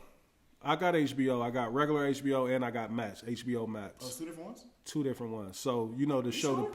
Positive. You know the show The Pit? Are y'all hip to that? I haven't started watching it yet. Fire. I heard it was crazy. I tapped in and I've already watched 11 episodes in one day. I think Thursday is going to be the finale. So they said it premiered Thursday, the episode that I was looking for. So I'm thinking, oh, it's going to be just on, I can turn it to HBO and watch it. It's only on HBO Max, which I got. You know, luckily I have HBO Max, but it's like, this shit ain't coming on regular HBO. You know what I mean? Like, no, this shit premiered on Max. Oh, okay, so I see what you're saying. So you're saying like on the HBO, but you say you have two different HBO apps.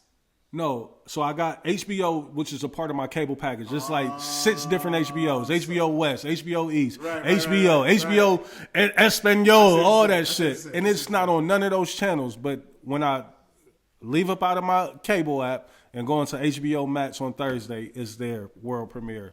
Like, what the fuck? Like, that So shit I is. guess I have it too. I just don't ever watch. Yeah, it's probably part of one of your cable packages. It's part of my YouTube TV. Yeah. But I don't watch HBO. Crazy, man. That's super crazy that you had to have 2 separate HBOs to watch a show. Like, Yeah, that's crazy. shit is nuts. This shit nasty. One last thing before we get up off the Bron and Stephen A. shit. How do y'all feel? I know the bosses up top is feeling like shit. A win is a win, but It's looking like Drake and Kendrick right now. yeah. But do you think that they might be up there also having talks about like, I don't know about Stephen A. because he's making like to make enemies with the nigga that's at the top of the food chain. You don't think that bothers them at all? They would still have skipped there today if they could. Like, you know what I mean? Like, they don't care nothing about that. It's going to drive the narrative. What if Bron decides to give that now? He did ESPN a solid and gave it to Pat McAfee, but what if he would have went over to Fox Sports and did that with Nick Wright, all because of his disdain for Stephen A? You don't think it's only gonna last for so long? Yeah, they don't care. Like, you still got to come play games on our News cycle's on. Yeah, it's going. Yeah, but them games, I can only imagine what them numbers for Pat McAfee did that day with Bron sitting down. Like that's probably. Yeah, I'm willing to bet that's said he did probably like the a million biggest. in 8 hours. They said he did like 1 million views in 8 hours. Yeah, and I'm pretty sure like because the But- Pat but McAfee still- is live on ESPN right after first take. Yeah. I'm pretty sure that's probably the highest rating that they've had. But that's on what I'm there. saying. So ESPN ran it up. Yeah, ESPN won, but what I'm saying is that in the event that Yeah, but I mean, Bron but would have also been too- like, I ain't giving but this also to too- y'all. But Brown wouldn't have did that.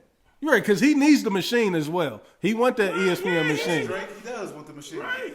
And also too, at the end of the day, it's like, nigga, bro, your reign on top is short like leprechaun. And 20, it ain't short. no. Yeah, right. It's long. Pause. Yeah, super pause. Yeah. But no. What I'm saying is, it's almost like Brown. It's almost- yeah. No, Reese, they're wrapping it up. Bro, He's fighting. Hey, Brown gonna maybe give us 2 or 3 more years. as a player, he'll be back as an owner, and he still has a But Brown has his own platform. piece and clutch, and his platform. So he gonna be pushing most of his shit through ESPN. That's so, what. But that's the point that I was making. Like when you got a talent such as Stephen A. possibly interrupting the business that we can be doing. But with or without that. Oh, that was Stephen gonna- A. Yeah, that was gonna ESPN be is Bron's still. narrative. He was gonna try to be pushing most of the shit through interrupting anyway. He got his own network. No, but I'm saying like as far as the partner up shit. Like if Brown wanted to, Man, bro, it's still ESPN is still Disney. right? That's what I'm saying. Yeah, I think so them niggas. So Brown, Rich and Mav is gonna say, nigga, you need to put your pride to the side. This is still Disney now. All right, we don't have to fuck with Stephen A. But we now about to totally cut off ESPN. The reason why he was not. That's why right. He was not But that's what I'm saying. Like that's the question that I was asking y'all. Like with Stephen A. being as big as he is amongst ESPN, do you think that the boss will hold up? Because But check it out.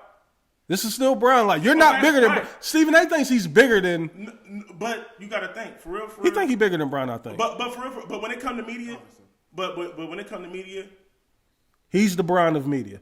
Stephen A. is going to get going to get more views and eyes talking about LeBron than talking good about LeBron. Because we love negativity.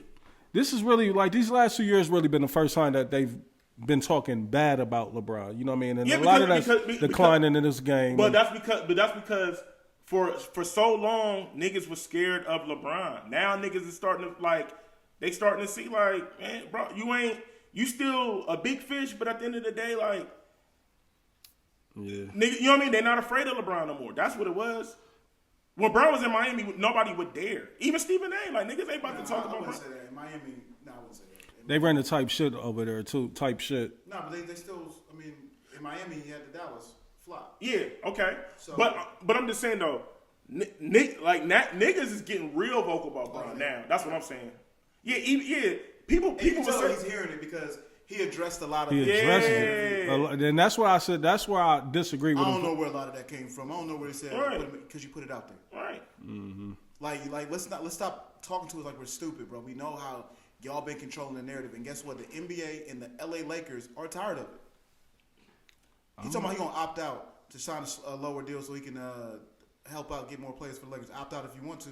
You better opt in, because if you opt out, Do you think the Lakers won't re-sign him? I don't see it, Reese. And Austin Reeves ain't making it no better. Yeah, Austin Reeves balling. Bron still it's still a business, and Bron still put butts in seats. I think Luka is. Yeah, Luka's the team now. Bron ain't led the team in scoring since Luka been butts there. in seats is just as well. Yeah. That's crazy that he did know, but I think it was one of those situations. It's like, what you gonna do, nigga? Now I'm gonna go along for the ride with him. Like I'm still gonna be Bron, and I'm gonna try to go. He didn't have a choice. Bron didn't have no choice. At the end of the day, Bron is losing because he don't see that they're tired of him, and they're putting this in place so that they can. And then and that's what I'm saying. So contingency plan. And then you get all right. It ain't like you just get another top superstar. You get Luka. This is like the superstar. Generational. And this is this is the direction that the NBA wants to go in. We want to be more international. It don't get no better for the sport. It don't get no better for LA. Like, this is what we need. And we've let you sit up here. We traded all our draft picks because you wanted us to. We let you call all the shots. We let you hire who you wanted to hire as the head coach. We let you do all these things. We let you get your son over here. We let you get your son over here. We let you get your son over here. Let's be for real. Enough is enough. He said that they didn't. We all know that. They put that memo out there like, y'all better not draft Bronny. Y'all better let him go to LA. Because there was probably teams out there that was like, hey, nigga, we can be a disruptor. Yeah, he got up there and tried to debunk a lot of urban legends like the spending the money on his body. Like, where'd that come from? Yeah. Like, nigga, didn't y'all put that out there? Like, the fact is, what I'm saying, like, y'all be flirting. Like, listen, Rich is a ringmaster when it comes to. Shout out to Rich, man. But he's a ringmaster when it comes to all this stuff. Like, you think that they're just getting this out of the sky? They're not getting this from nowhere. Like, bro, like, y'all been controlling the narrative. He's always said, what does Bron always say, Reese? He always say, like, I don't work in the front office. I don't pick the coaches. I don't do the right. You're lying, bro. Yeah, I don't know. You know what I mean? Like, again, it's probably LeBron's in a position that no other superstar has ever been in. Right. You know what I mean? So I can only imagine what his day-to-day looks like and the shit that's on his plate and what he would have to address or even, try to ignore or act like he's not, privy to. But we know superstars get different type of treatment. You know what I mean? And why he's trying to act like that's not the case for him, that's what's so, confusing to me. Like, my nigga, like, you're not a star. You're the star of the league. Like, you're the face of the league. Like, embrace it, you know what I mean? And stop running from, the shit that we know, the goods and the bad that come with it. Because that's the thing, like, Bron, he only wants, the praises behind it. And now that it's dwindling down, like y'all keep saying, and I'm in agreement with y'all, it's like he's just spiraling somewhat out of control, trying to, still push and control the narrative. Sound like Drake. And look at them two, still beefing with each other. Like, Bron had did something. He put up a post and he was playing. Who was it that he was playing? It wasn't Kendrick, but it was another dig at Drake. He was playing a song. Well, I think he played a Drake song at one point. I don't think it worked out the way it didn't work out. Yeah, and he posted Drake's Air Force Ones, and Drake, nah, you bitch ass nigga. Stay where you at. Yeah, like, stay the fuck over there. So that's it with LeBron. We'll get up out of that. I do got a couple quick questions and we'll wrap up. Couple just little quick takes, and I want to see where y'all at with it. Deion Sanders, 5-year deal with Colorado, $54 million, signed the extension. You think he's going to fulfill that? Colorado, 5 years. I didn't see that coming. I'm going to be honest. Like, I honestly thought he was going to be at the New York Giants next season. I thought because after they let Dabo and them come back, I figured he's like, all right. And I still think Shador is going to get drafted by the Giants and next year when they clean house, like, because either Jameis Winston or Russell Wilson's going to start, right? And you let Shador sit the year. Next year when they get rid of the GM and Dabo and let Dion come in, and now it's my son's show. He needs to. He needs to. I mean, that's a brilliant take, Reese, on what you said. He needs to follow that path that you just laid out because it's about to be real slow for them in Colorado. I think so too. Yeah. Not having the general, your son at the QB. I mean, now I'm pretty sure he's going to go out there and find a dog, but 5 years in Colorado, like with the explosion or, of NIL and what it's doing across the board for every team, you know what I mean? All the powerhouses at least, you know what I mean? You would think he would at least want to get with one of the, flagship programs of college football, versus trying to do it at Colorado. Like, because if I'm a recruit, I'm going to be honest, I would be at the point now where it's like, I want to play with Prime as well, too, but I don't know if I want to be in Colorado. You know what I mean? Like, I don't know. So we'll see with that. We'll love to see him at Florida State. You said Florida State? Yeah, we'll love to see that. Yeah. We'll love to see him at Florida State because I feel like Florida State's coach and staff is about to be up out of here this year, too. I think he might be feeling the way with Florida State, though, that they didn't consider him the first go-round. I think he might try to shit on them and not even, let them even be an option for him. Man, I think Alabama's going to call him because old boy from Washington that went to Alabama, they on his ass. Real good coach. But, them bright lights over there, what Nick Saban left, like that's rough to come out. I think that, what's really going on in college football is that Big Ten is the king. Yeah. Yeah. And I know that seems crazy to say, but the last couple of years have kind of shown it. You had Michigan was the national champ the year before, and Ohio State's the national champ this year, and Oregon ain't no slouch. Mm-hmm. USC got the chance to be able to Penn State is coming, Penn too. State's supposed to be the favorite for next year. Yeah. Even though I just don't believe in their coach, James Franklin, at all. Why they keep giving him such a long leash? Who else you going to have? I mean, I'll go pluck a legend. Like, I would have. Tressel. Want to coach? Tressel done. I know he done. Like, he like in politics. He like a senator or some shit now. Something up there. Something. Yeah, he got something wrong. But yeah, because, they had Bill O'Brien, right? Mm-hmm. And I think Franklin's done better than Bill O'Brien slightly. Yeah. But they're just not a good team. But we'll see.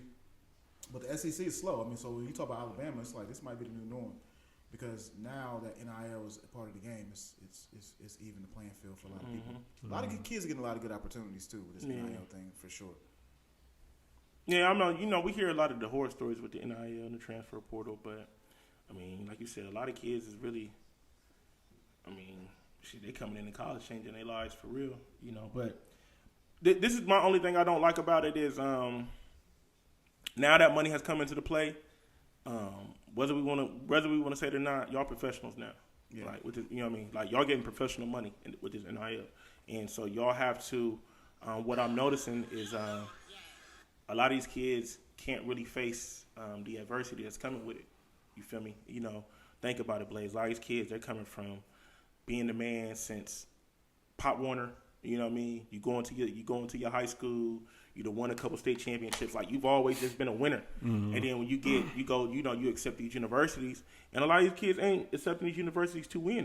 They accepting it because of the money that's on the table, because the NIL deals. And then when they get into it, they can't really handle what comes with it, huh?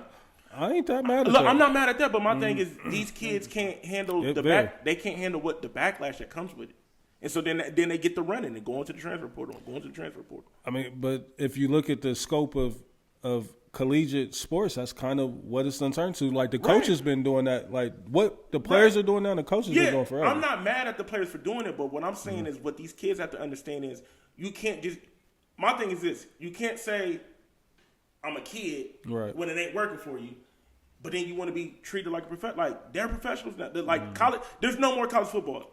College football is the G League now. But here's the thing, though. I think it's even worse than what you are saying. Because starting next year is the first year that they're doing. No, you're getting paid directly from the athletic department. It's not just NIL. So there's a cap of $20.5 million per for each university to spend directly. Oh, is that why they hiring these people now to come in like and be GMs and shit? Yeah. So in a that's lot of a peak kind of position. I'm like, what? Yeah.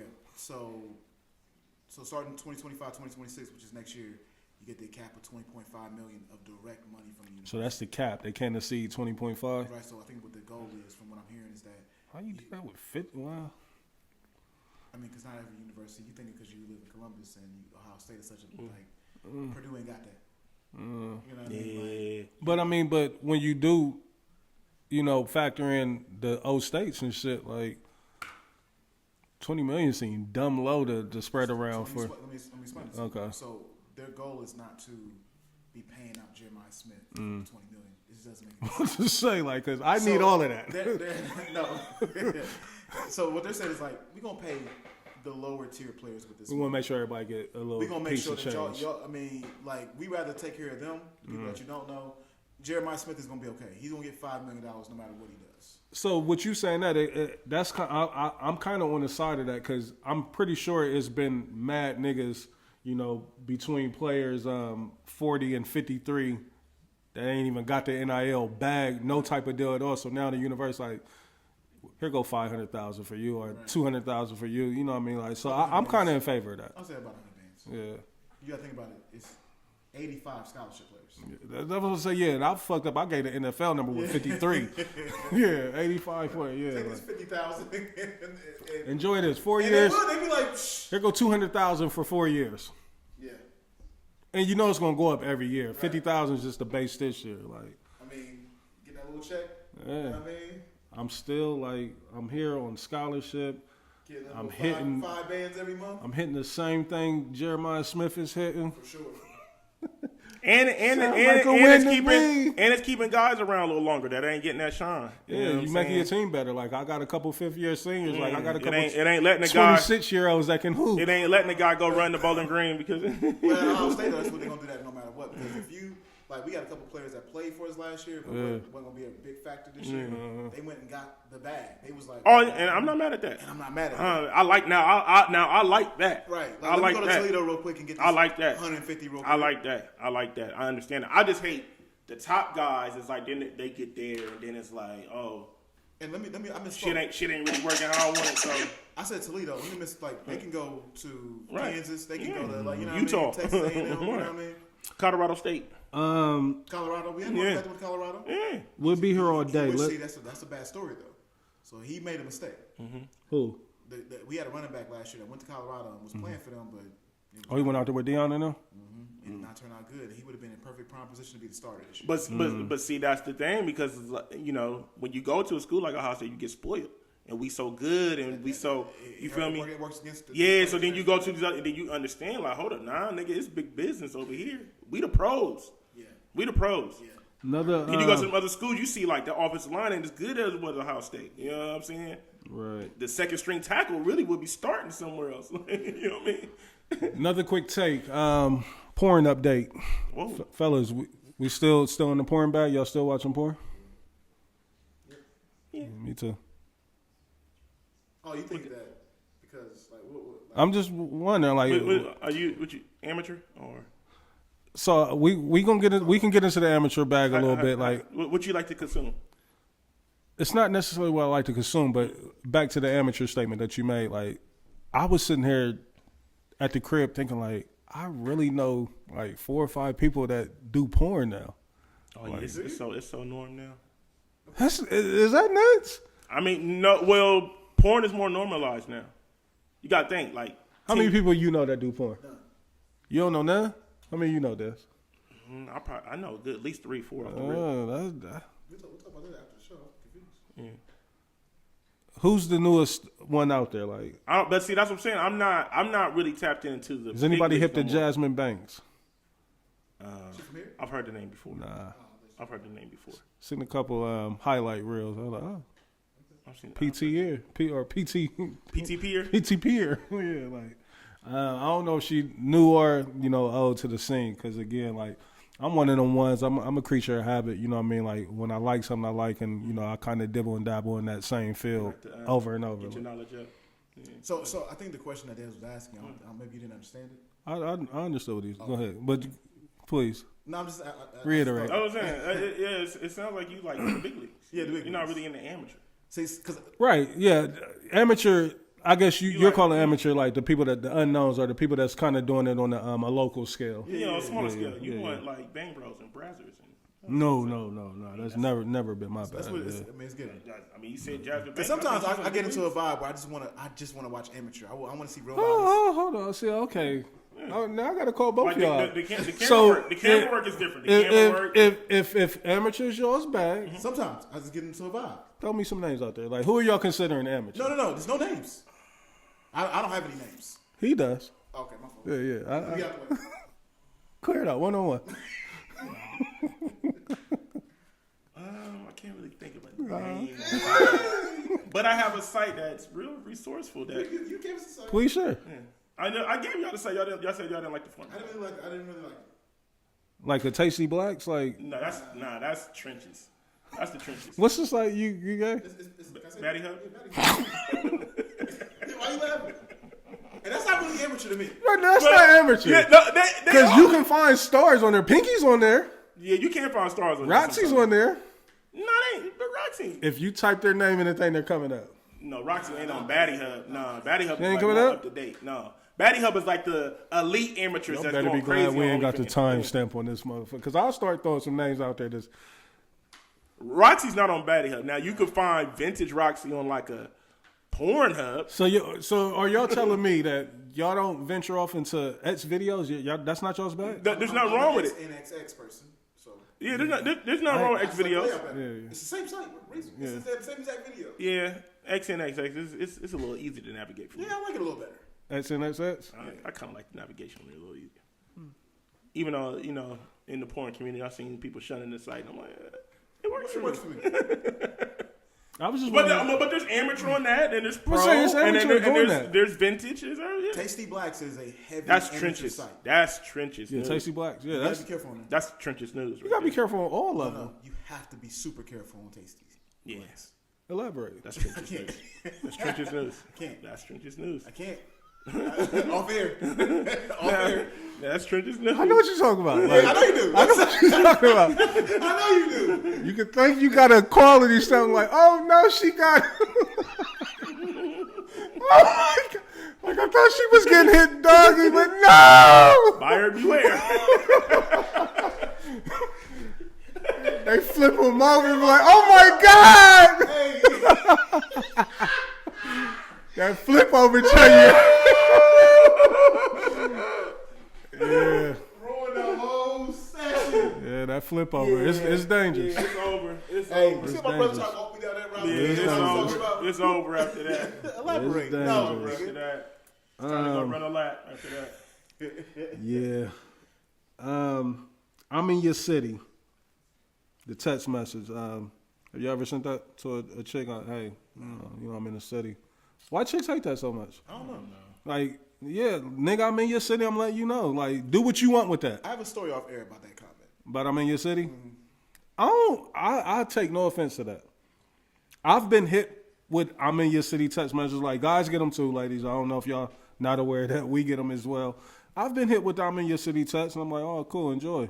You know what I mean? Or if I'm free, if I want to see you, I'm glad you let me know. Now we can link.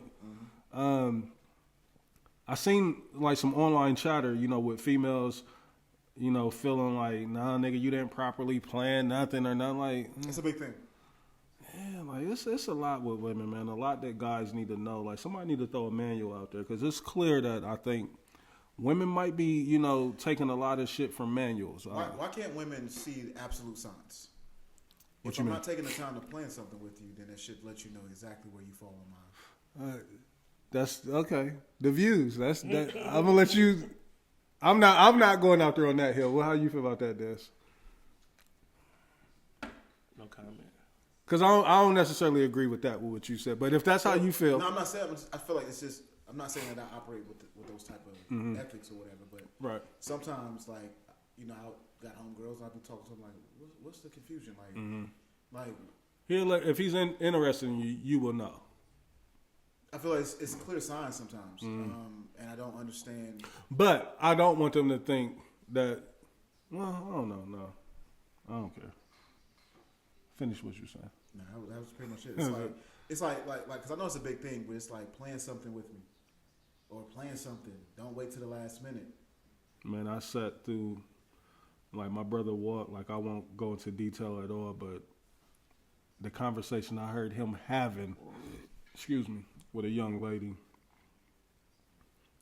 when he hung up that phone, I was like, you better than me, bro. It was brutal. It was tough. Shout out to my brother Walt. When the last time y'all brought a gift for another gentleman? If, you do anything like that. Dez, have you? It's been a minute. How come guys don't buy gifts for each other? Like, niggas just don't do it. Yeah, we just don't do it. Are y'all against it? Do y'all feel like, nah, like, what the fuck I'm buying a gift? But I'm just so used to it not happening. I just, okay. Like, I feel like me showing up to Dez's birthday is like That's the my gift presence itself, is right? My presence is the gift, I don't really nigga. expect nothing. I don't expect nothing.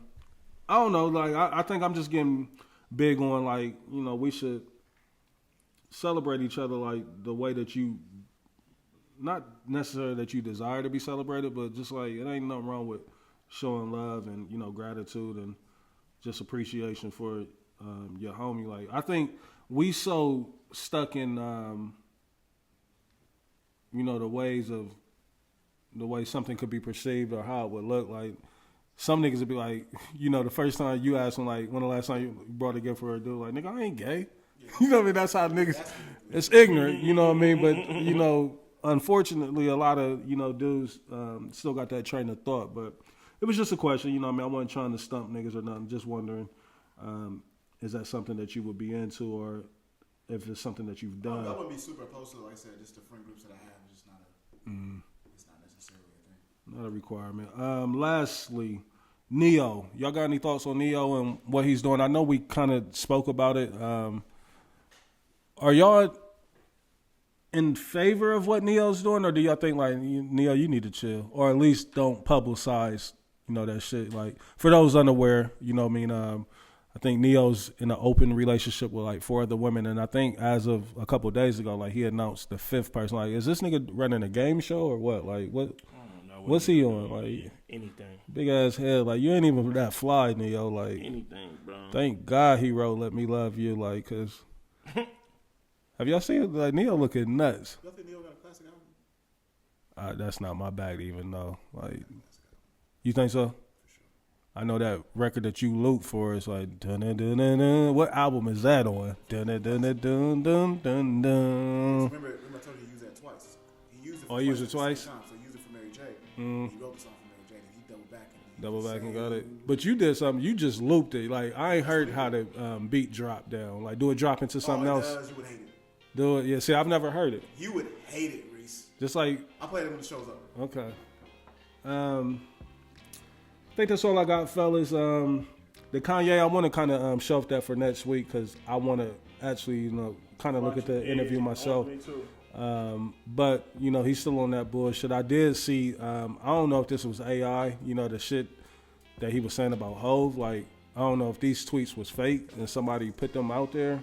But I just can't keep, and look at me being a hypocrite. I'm about to say I can't keep giving this nigga attention. And I said I want to shelf the topic because I want to go watch the interview. Yes, y'all can watch it. I'm not interested in it. Oh, I'm cool. I'm not watching this because I do this podcast. Mm-hmm. It's clearly that he's trying to do as much trolling as he possibly can. Yeah. It's the most that I can do to be the most outrageous that I possibly can. And it's what? Durk, Lil Durk, Food, or Deep Thoughts, the album. I haven't heard the whole body of work, but I've heard probably like the first 8 or 9 records. A little redundant, a lot of shit sounds repetitive. Same sounding track, but also in that same breath, all them same sounding tracks sound good. Good album, he knows how to make music, but him and Lil Baby really got some good chemistry together. That record with Lil Baby is probably my early favorite. That in the I think it's called Soul Bleed or something like that. And then one with Lil Baby is called 1,000 Times. I don't know. Pulling for Durk, hopefully things can work out for him. And I hate seeing these young dudes get in a position to change the lives of so many people around them, and they still allowing them, the streets to trick them out of position. So hopefully niggas can get that shit corrected. Anything in closing, any announcements, any birthdays, people, we will be outside soon. I know we keep saying it, we keep teasing it, but every week I think we're getting closer and closer to that happening. Just be on the lookout. We hear y'all. Dez says a lot more than all of us. The people, they speaking, and they want something that they can do and not have to be around all the, the young niggas or, and all the crazy rowdy shit, that comes along with a lot of that. So be on the lookout for that. We definitely gonna get outside, touch the people. Can't wait to do that again. It's that time, weather changing. Anything else? Anything in closing? Y'all got any announcements? I ain't got nothing to say, but I do hope that y'all prepared for the content. Got a couple ideas. We might get a surprise midweek show one time. You never know. Mm-hmm. So we got some stuff going on, so we're looking forward to it.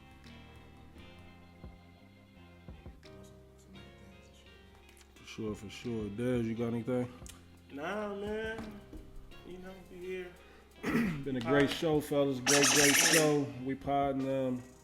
We up to 2 hours and 50 minutes. I like that, though. I like when we got. We was an hour in early, so I kind of seen where the show was gonna go. But it's good, though. I feel like good show. We got to get our shit off. Yeah, I like that. Once again, salute to everybody. Rest in peace to young Scooter. Tough loss for me. I know for a lot of people, but that was one that hit home with me. Sad, but I don't know what else to really say with all that, man. Get your life in order, man. Like, you shouldn't be 39 and running from the police, jumping fences and shit, man. That, not to be judgmental, but I guess I am judging. Like, maybe life took a turn for the worse somewhere. But salute to young Scooter, man, legend. ATL legend. We gonna sign out. What we talking about? We outside this summer.